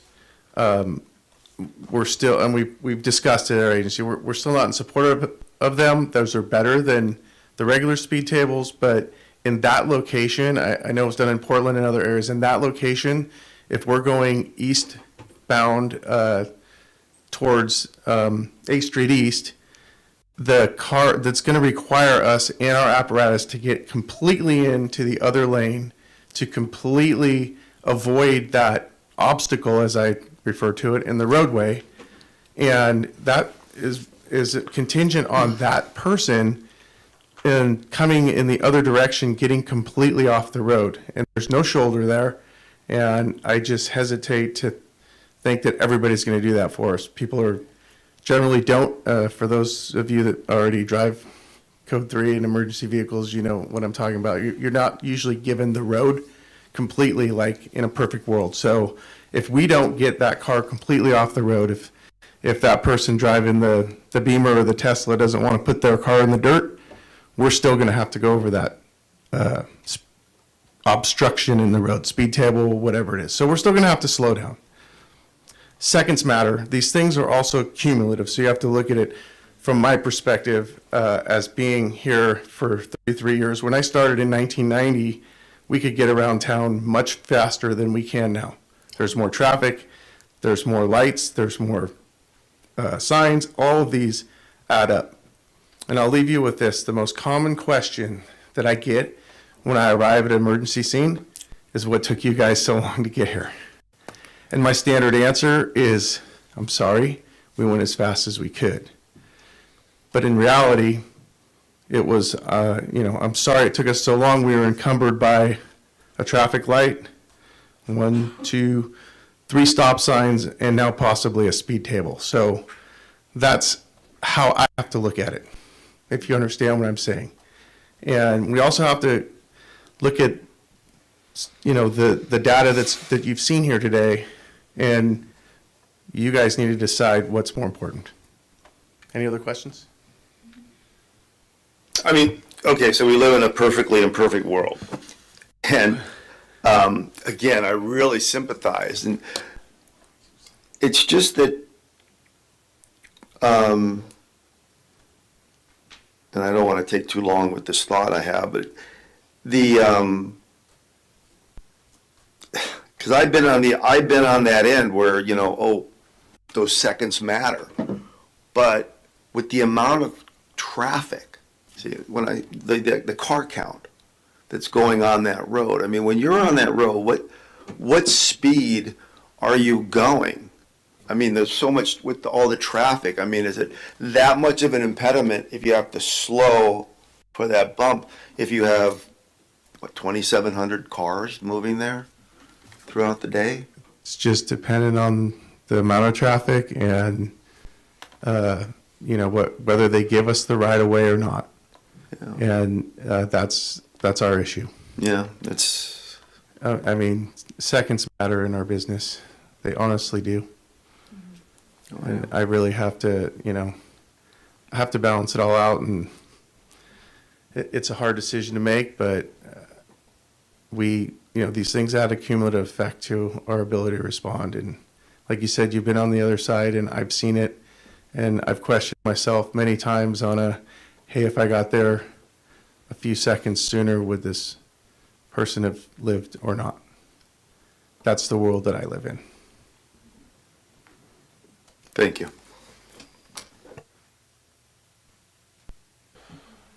All right, thank you, Chief. Do any of the committee members have any more questions for any of the presenters? Take that as a no. We've been sitting here for about 2 hours. Unless everybody's opposed to it, I wouldn't mind just taking a 5-10 minute break. I need to just get some water, get some air, that sort of thing. Unless everybody looks at me and says, no way, we need to keep pressing on. Does anybody have a problem with a 5-minute break? No. Okay, let's just take a quick 5-minute break and stretch our legs. Thank you.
All right.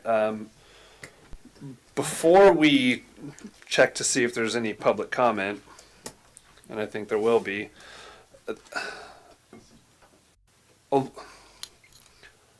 word balance has been used quite a bit here, and I'm just going to take this moment to just say a lot of information has been provided by both sides. There's been sound statistical analysis, I believe, from both sides. And there have been great points made on both sides. And what I think we're here for, when we dive into statistics, the more granular you get, the more they can be interpreted, construed, and everybody has their own interpretations of them. But in terms of striking a balance, I think we're all in agreement that we can find something that could make the community feel better, feel safer, and I think that's the most important thing, while the fire department and the police department are still able to do their jobs. So at the end of public comment, we're going to have to start thinking about some real, physical measures or possible physical measures that need to be put in place. The reason I say that is during public comment, let's think about striking that balance, because we might not agree on speed tables. We might not agree on doing absolutely nothing, but God forbid we might find some agreement in the middle. So if somebody has an idea of something that might be in the middle ground, I think it's worth bringing up at this meeting. That's just my 2 cents. I'm happy to move on to public comment at this time. And just a reminder, just because we ran into this last time, 3 minutes, whoever comes up for public comment will get 3 minutes, and please refrain from speaking out or adding to it. We'll just let the person who's at the podium have the 3 minutes. Committee members are reminded that we can briefly respond to a comment, but we're not going to kind of litigate or get into a debate, but we don't just have to sit here stone-faced and say, okay, next. We're happy to, to comment if we need to. So with that, I'll open public comment.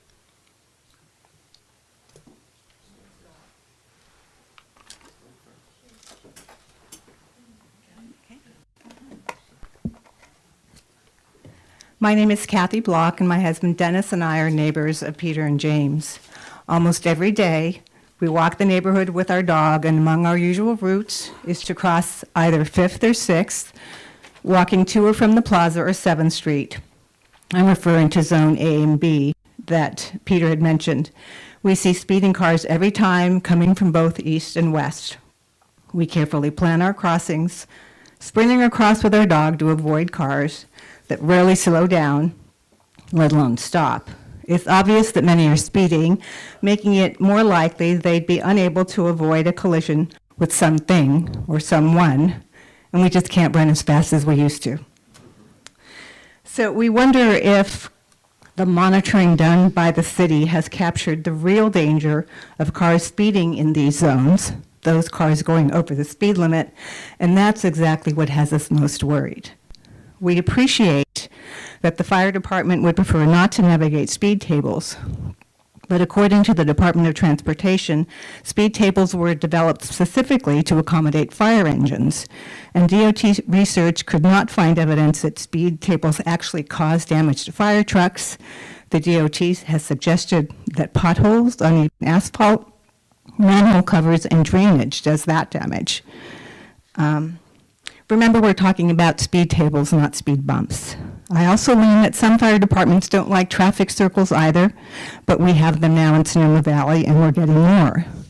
Local governments are weighing the preference of emergency vehicle drivers against a commitment to traffic safety, and traffic safety is prevailing.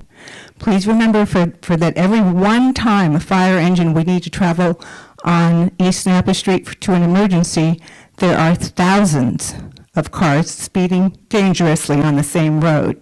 We're not trying to impede the fire department's important and imperative work. We're looking for a balance. We fully support first responders. We're all for safety, and that's why we're here. What if next time it's a person rather than a dog that's injured or worse at or near these zones? You, as safety committee members, have an opportunity to help make sure that will not happen ever. We hope you reconsider your support for the installation of offset speed tables and work with the fire department to make it happen. One last thing, the committee's report mentioned the possibility of an optical speed bar to be added at the cemetery. According to the DOT, they are for unexpected curves where the driver is unfamiliar with the road, and they are expressly not for road sections, just to reduce traffic speeds. Drivers who are familiar with the road quickly learn to ignore them, so they would be a waste of time and money. Thank you. Thank you.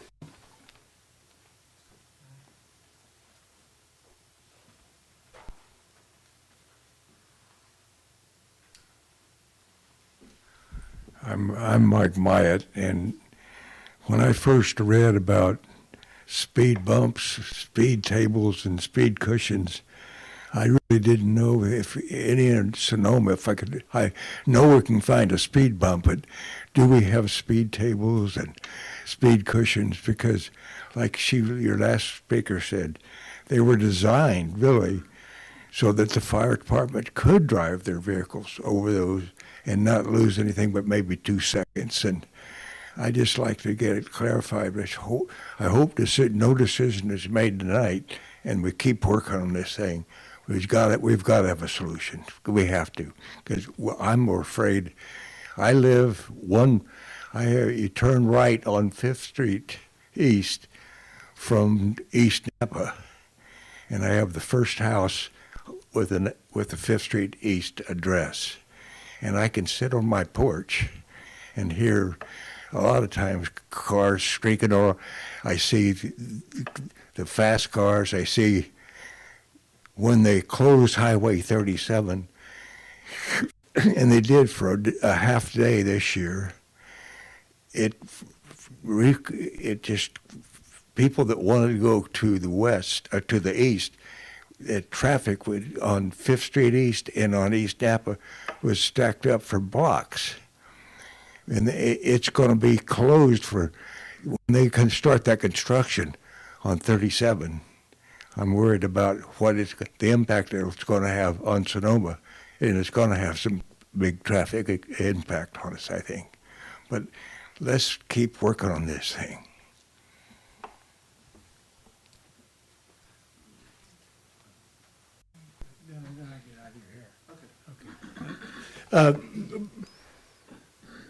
Could you state your name, please? My name is Greg Brennan.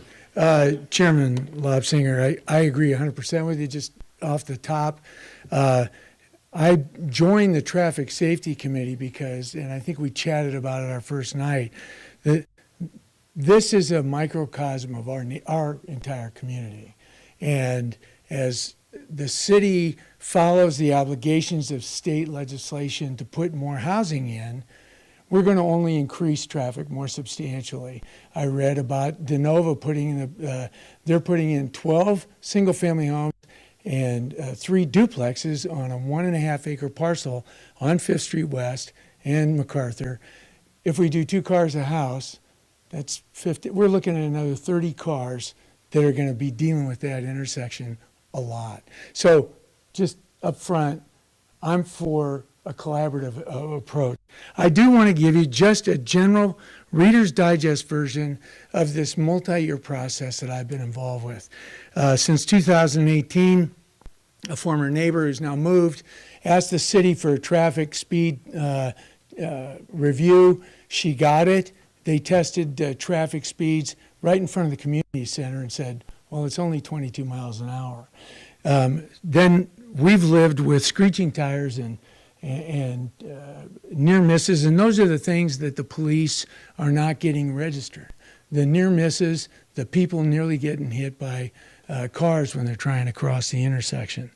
I circulated my own study, and we've become relatively knowledgeable about traffic in our neighborhood. Mark Twain once wrote, "There are lies, there are damn lies, And there are statistics, and as you pointed out, both sides really handily used the statistics tonight. What we haven't discussed is a quality of life.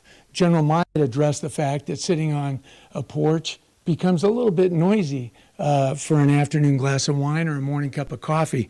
That's an issue for us.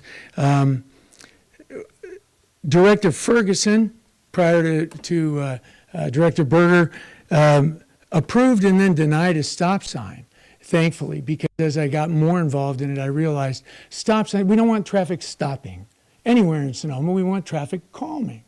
And she said it was going to be too much engineering to redo that intersection, to my gratitude. Then we met, again, I've had more than 50, even before Mr. Fitzgerald got more signatures and support. I had 54 neighbors sign the application. And when she said, well, we'll stripe, we'll make a class 3 bike lane, take it or leave it. I've got bigger problems in Sonoma. So I do also want to lend my thanks to you, Director Berger, for working collaboratively with us. And we know you've got a lot of issues that you've got to deal with otherwise. Boy, if you could just, because let's go with this. People say you can't fight City Hall, and they're not whistling Dixie. We've seen a handful of city managers. We've seen a dozen or more city council members. We've now got our second planning director. We've had multiple chiefs come and go because that's part of the rotation. Mr. Brown, I'm going to have to ask you to wrap it up, please. I'm happy to help. We've been doing this for a long time, and we're just tired of a life that's just ruined by people who, if the median is 35 miles an hour, more than half of these cars are driving more than 35 miles an hour. Right. Thank you. Thank you.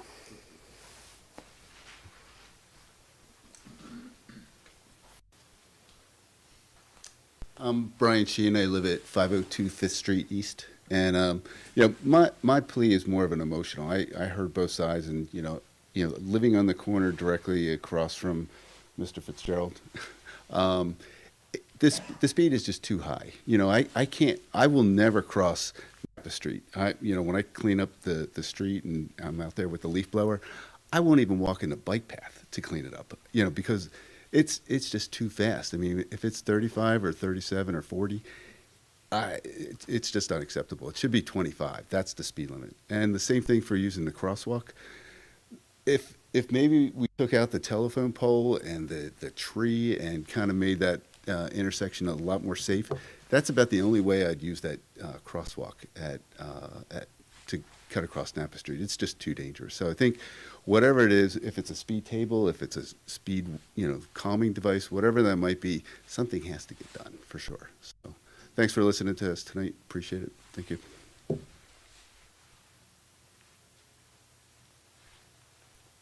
Hello. My name is James Whitaker, and I've got a number of things to cover. First of all, my father, who is 88 and still kicking, was a 40-year firefighter in Contra Costa County, and he comes to our house occasionally, and he does walk with a cane, and he was like, man, this is really unsafe. I couldn't get across this crosswalk, safely. He said, why don't you guys put in some speed bumps? Well, that's what he said, and we know that we don't really like speed bumps. And the speed tables that Mr. Fitzgerald was referring to are like 2.5 to 3 inches tall. These are not, 6-inch tall speed bumps. They are wide, they are low, and not a hard thing to get across. And they have them all over Contra Costa County. My dad said, hey, that would work here. My dad, the fire captain. Second thing is that the whole idea of speed tables was not our idea. It was not the community. I mean, we're not traffic engineers, even though Mr. Fitzgerald sounds like one now. Maybe he'd get another job.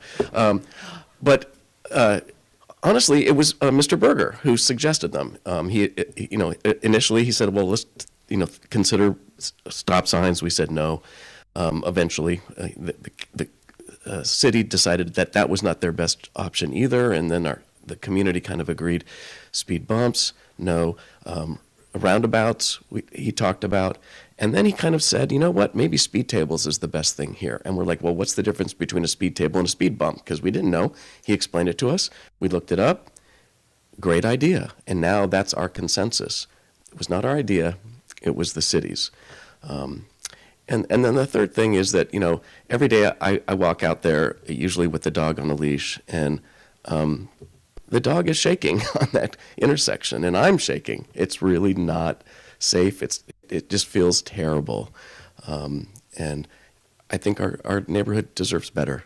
So please help us put in some traffic calming.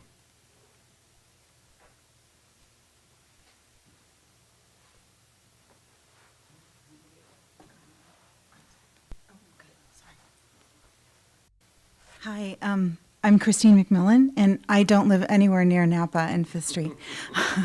I live on Fifth Street West, and I'm here informationally representing probably 12 different families in my area, just to see how this whole thing works, because we are kind of living the same thing. And what I will say that hasn't been said is backing out of your driveway, opening your car door, you take your life in your hands. So I'm interested to hear what the process is going forward.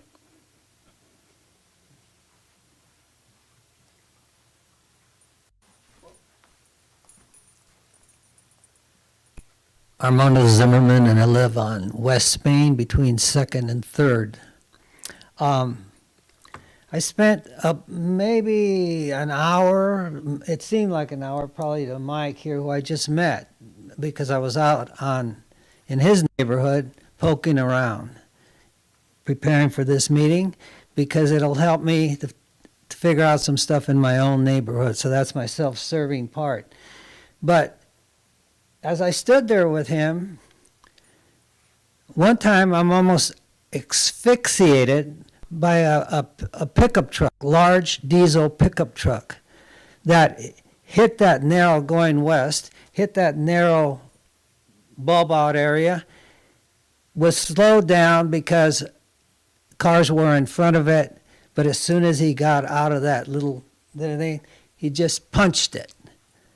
And there I am. So, we haven't talked very much, and even the general plan doesn't, greenhouse gases, pollution, health issues, noise issues. The noise element is pretty much has been a dead issue in the general plan, and I hope it's brought to attention with this new revision.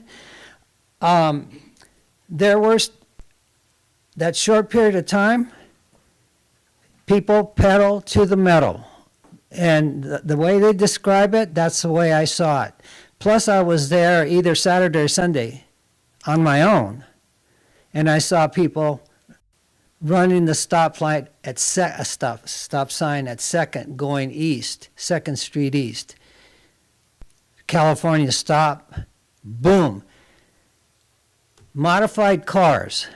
There are more modified cars now, aftermarket vehicles, that they don't have to be going very fast to be annoying and screw up our quality of life. And I mean that. And sound systems, the same thing. You can hear them coming 2 or 3 blocks away where I live, and they rattle my home.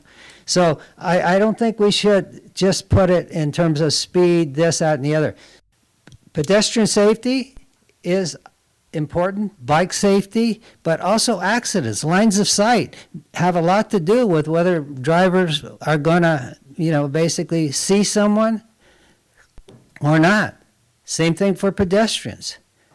And I agree that telephone pole in the tree there makes it hard to see around the corner. That was brought up, I think, by Mr. Branconi, or somebody brought it up. But anyway, the point is, this town was designed during the era of Vallejo, right? We still live with the width of the Sir, streets. your time is up. If you Okay, could just, we live with those wrap it up, widths, please. and we've got to change with the times. And the other thing is, Clay Street has, if you look at it, it has real speed bumps, 15 mile an hour. Secondly, when you go. Okay, on thank you, Four- sir. I'm gonna have to ask you to wrap Fourth- it up. Okay, Fourth Thank you. Street East, they're allowing huge development up on the hill, and I don't know how Mr. Norbaum's gonna get his trucks up there, but the city's allowing those things, so we've gotta change. We've got to be flexible. Okay, thank you, sir. Okay.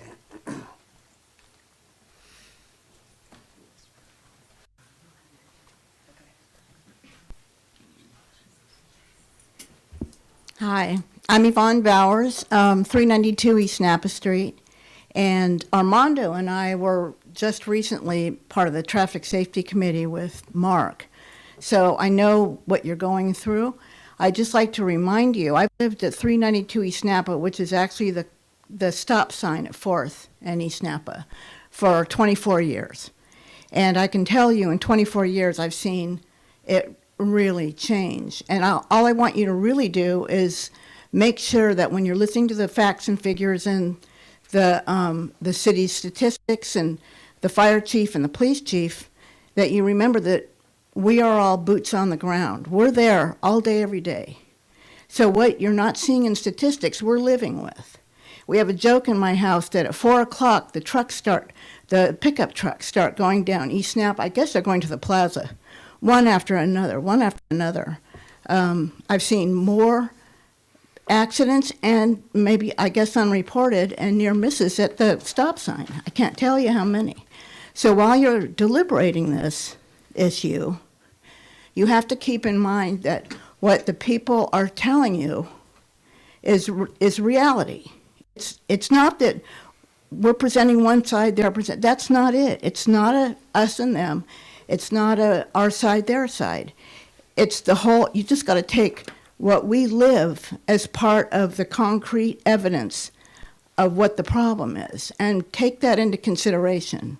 You can't just do this on facts and figures. You can't just do this on traffic studies. You really have to listen to the people who live it every day. And I've lived it for 24 years, so I know what I see.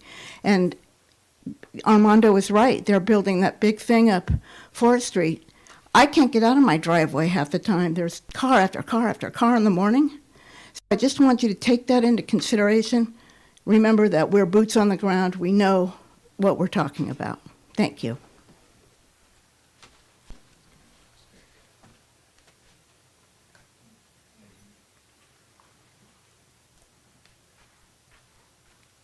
Good evening, everyone. My name is Dennis Block. Don't want to really just pile on, but since we're all here for one reason, I'd like to reinforce the fact that we walk in the city every day. If I use the fire captain's comment, his truck's on the road once every 4 days. During those 4 days, there's 20,000 cars coming down Napa, and we have to traverse the road. It's only getting worse, not by the speed, but by more and more electric cars that you can't hear, that are just causing more and more problems. So, Councilmember Lobsinger, Chairman, if we want to talk about balance, let's not talk about balance of where we may be today, but where you started. Because if you've already gone from stop signs to speed bumps to traffic circles, and now we're talking about tables, you can't then say, let's begin the conversation between tables and what's next. Because it appears to me that there's already been compromises, or as you would say, balancing, to get to a solution. But as many members in the community have already said, I think inaction is not an answer. We have to do something. Otherwise, as someone said earlier, it's not going to be a pet that we're going to be dealing with in terms of a loss of life. It's going to be a human. So thank you for your consideration this evening.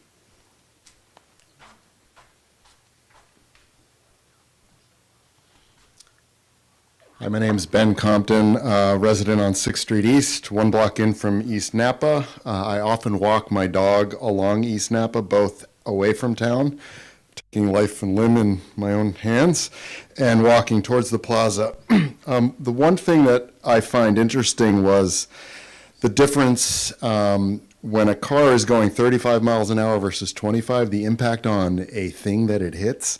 I would assume that it's more than double the impact. So anything we can do to lower that average speed down to 25 closer. According to the engineer's study, 70% of the cars are traveling between 26 and 35 miles an hour. And 15% are even higher than that along that stretch. So anything we can do to mitigate that speed down towards 25 or lower, putting a table at the intersection or further east, somewhere between 6th Street East and 5th Street East, to lower that speed would be important. Thank you.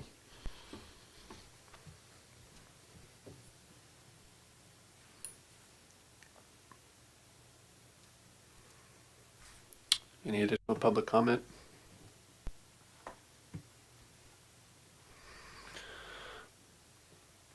Okay. I think we can safely say that public comment is closed. I'll just, because the next thing is one of us needs to make a motion, but I'm just going to take just 1 minute, maybe just provide one more comment, and you know, sometimes I might talk too much. I visit that intersection a lot. I've gone out there and just sat out there and just watched. Anybody who was at the last meeting, I grew up on Napa Valley Road. I went to Prestwood. I used to ride my bike through that intersection. It was either through Sebastiani or down Napa Street, kind of depending on how I felt that day. So I'm very familiar with that intersection. And when I was out there, I did see the traffic calming. It seemed to be pretty reasonable, but there were certain you would catch that straggler, that car that's going way too fast, and I believe everything that the city's saying, that these measures that have been put in place so far have had a positive impact on slowing cars down. But to use a line that my boss uses quite a bit, nobody cares if burglary stats are down if your house just got broken into. So that's just kind of where I am right now.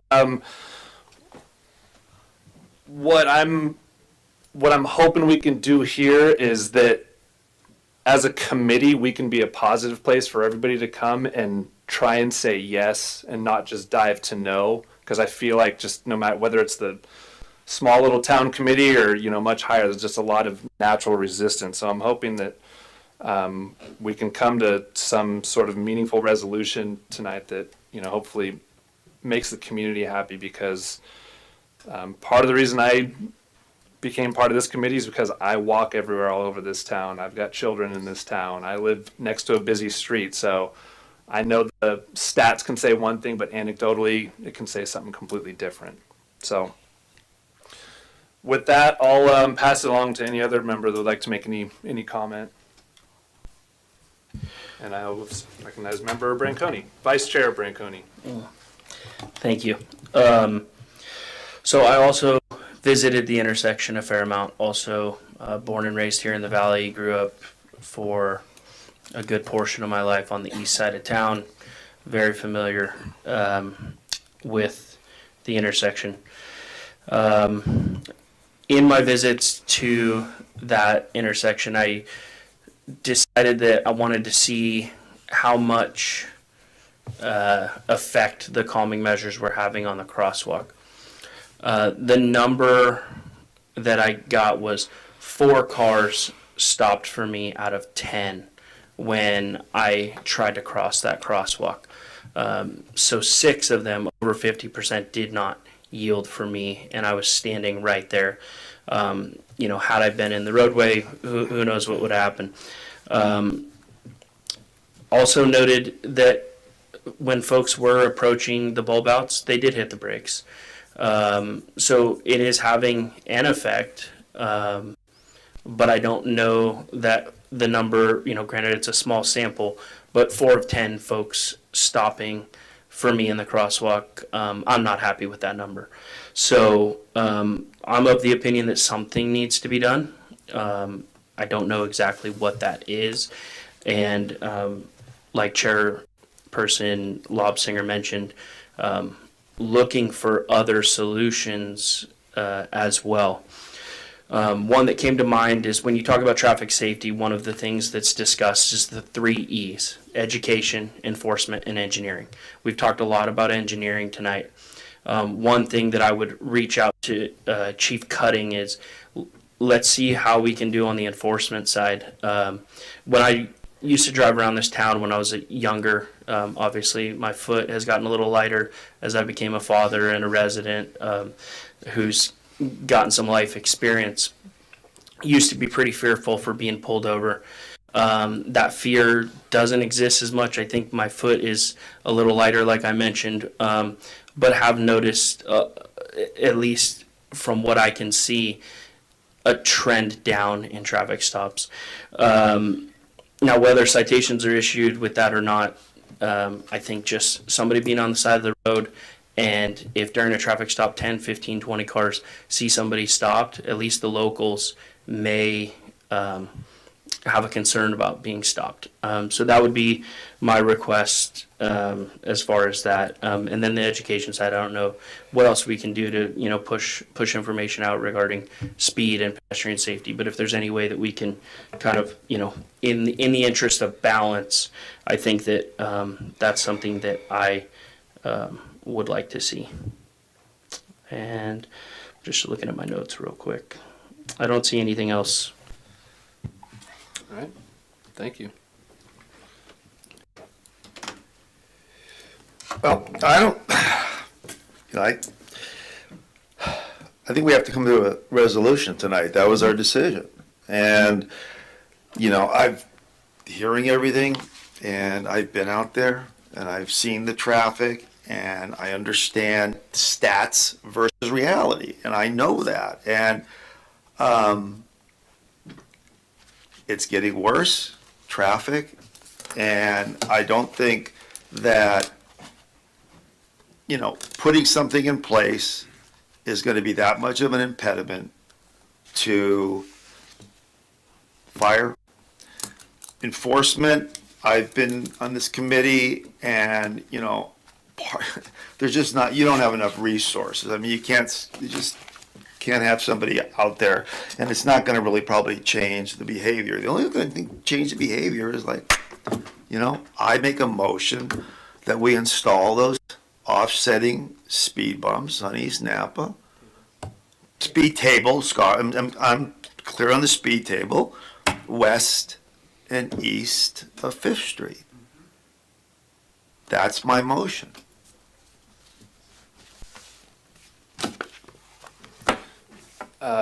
First of all, we would need a second to that motion, but if I could just clarify, I don't know how specific we need to be, but it was mentioned the 2.5 to 3 inch speed tables. I don't know if we need to get down to the specifics in terms of what our motion includes, or if it's just a general motion. I don't know how the city feels about that.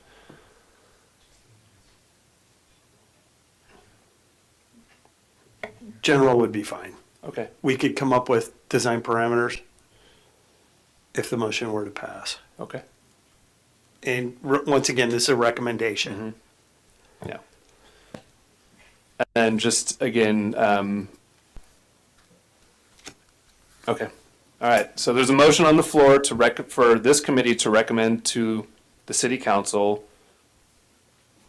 to install offsetting speed tables basically at the intersection of 5th East and East Napa.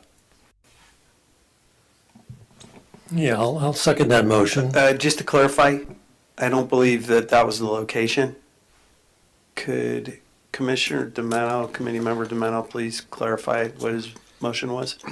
I believe it was both sides of the east and intersection. west? Well, the offsetting tables would be on one side of the intersection, as I understand it, the other side, on the east side. I believe it would be on, my understanding was the east side of the intersection. Basically, both of them would be between basically Armstrong and the cemetery. No. They'd be offset.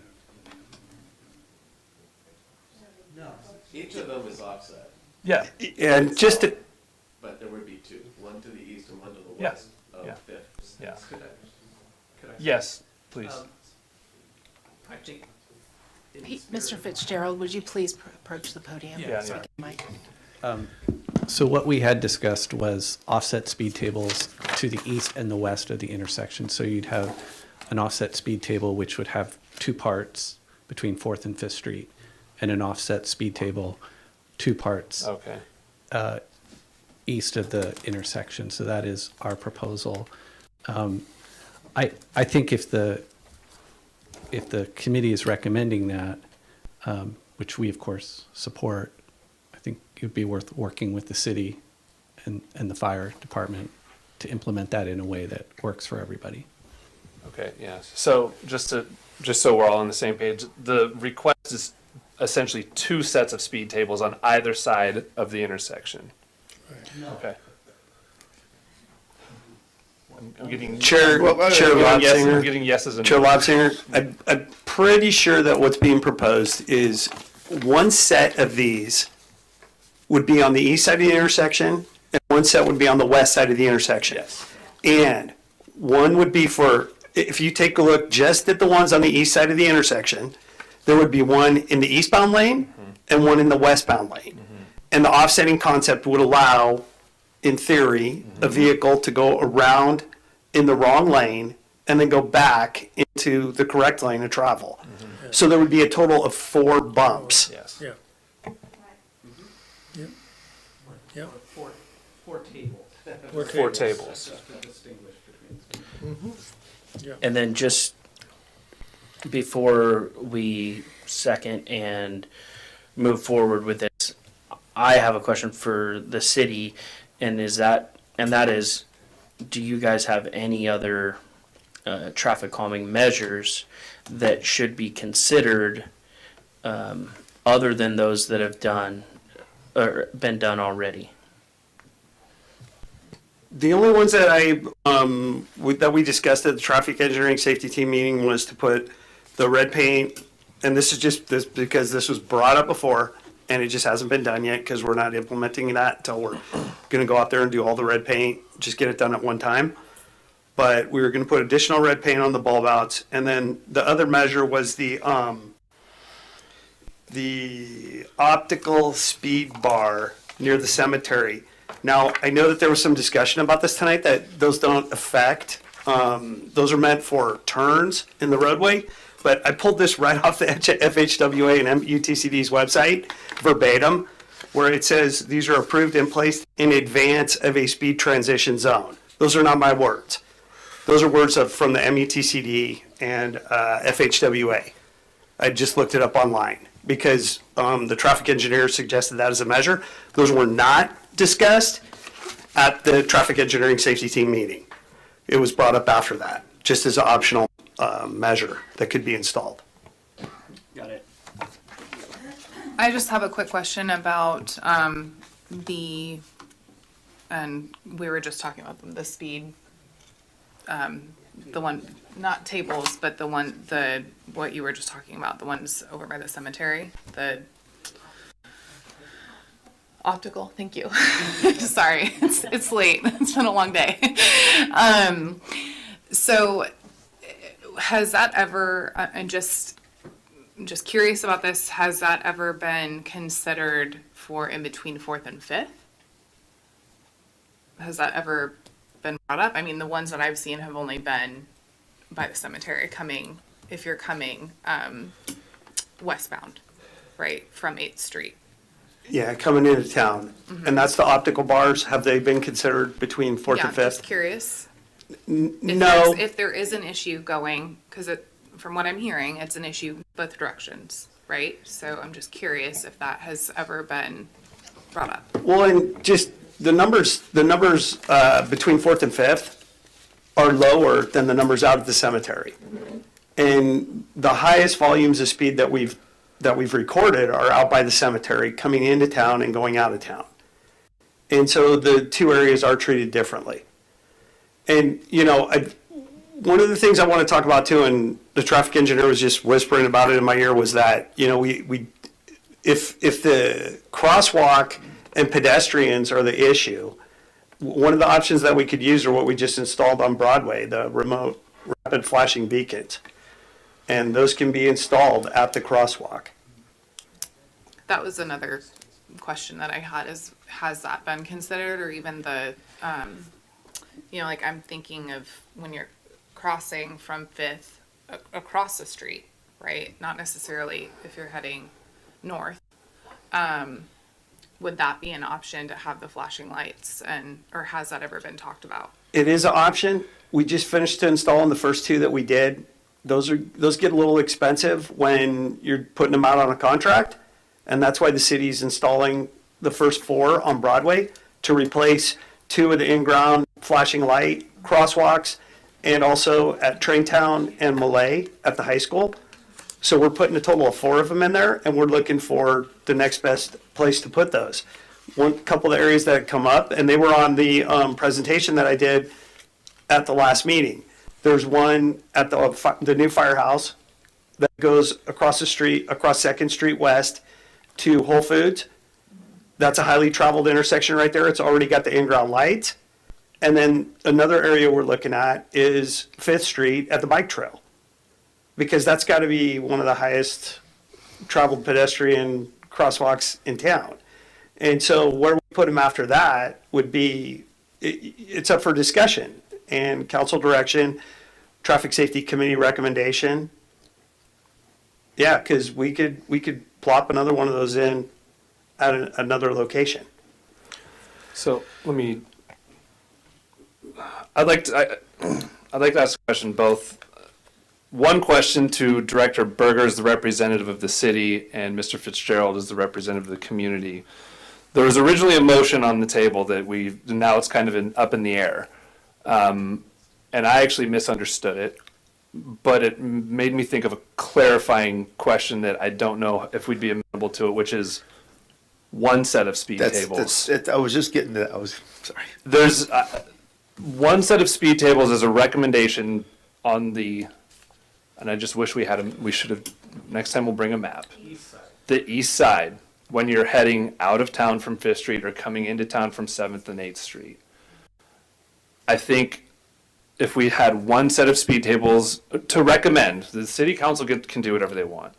That would give us the opportunity, would be a physical barrier that's one of the less invasive to police and fire, and give us a time to evaluate, do more speed evaluations. Because based on my understanding, having speed tables between 4th Street and 5th Street, while in a perfect world that would be great, I don't think that's necessarily the primary issue here. So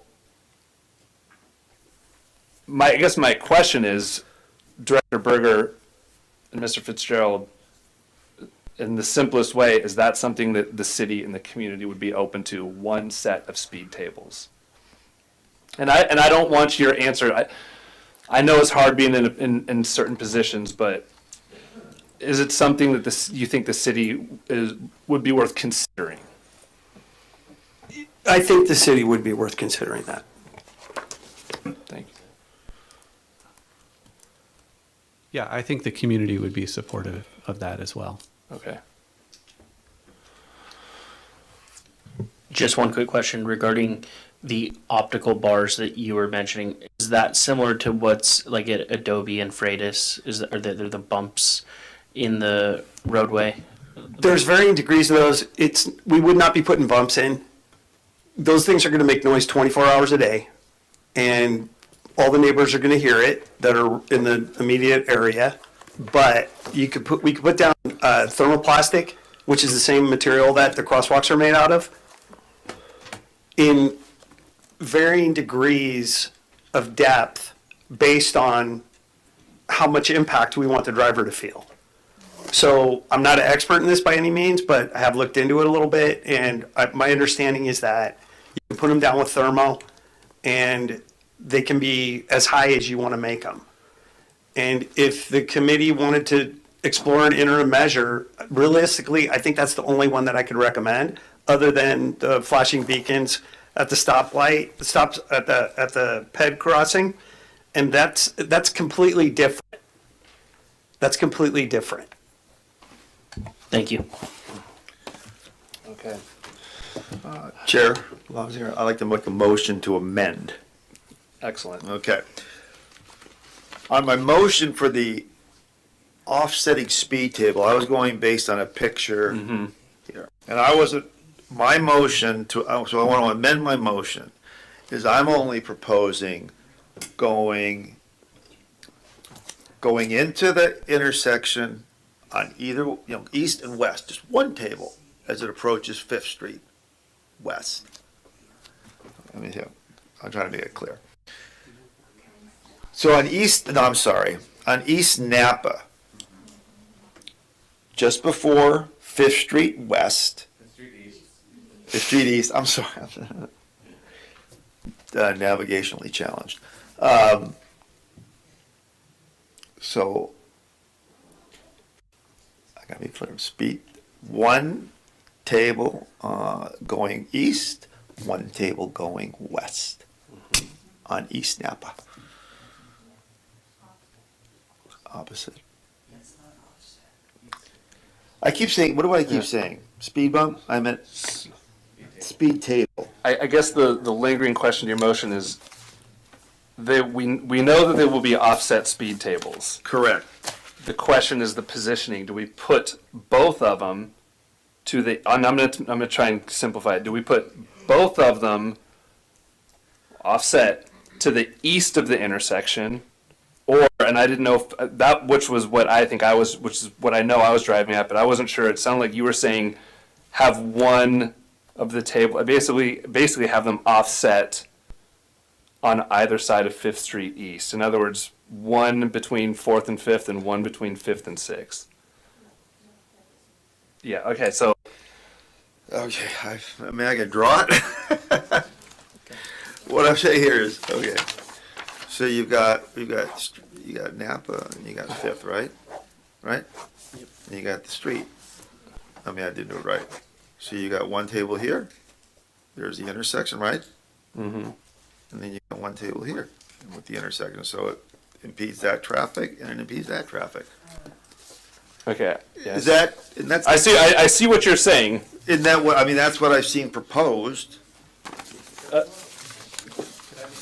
Mr. Fitzgerald, please.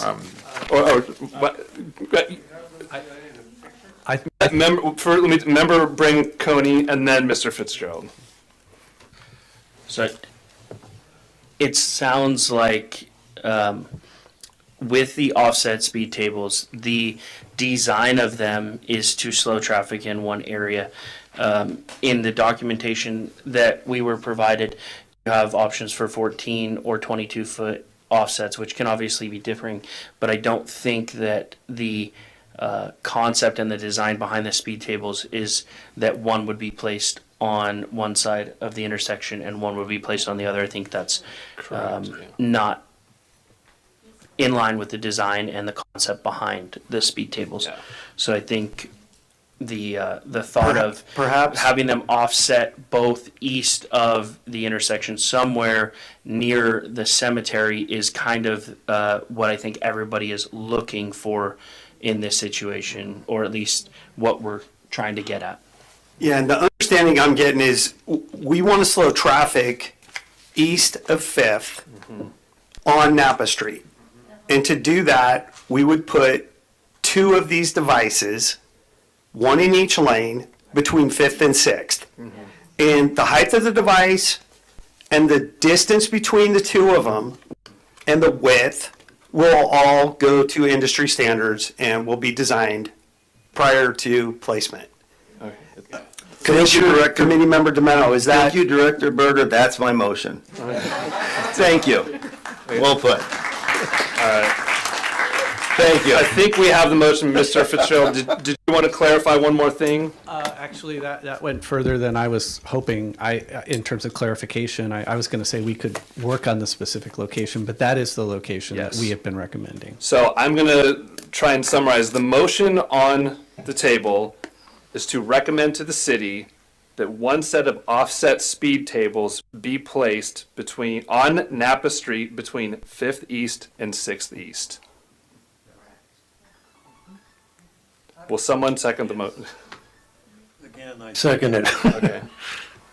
Okay, we have a motion that has been seconded.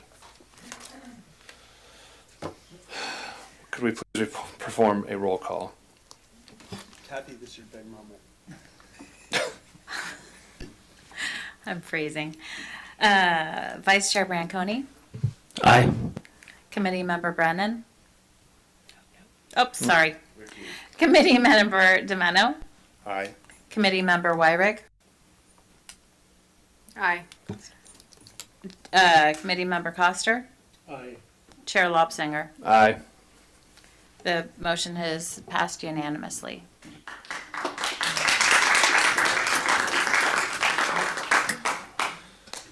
Okay.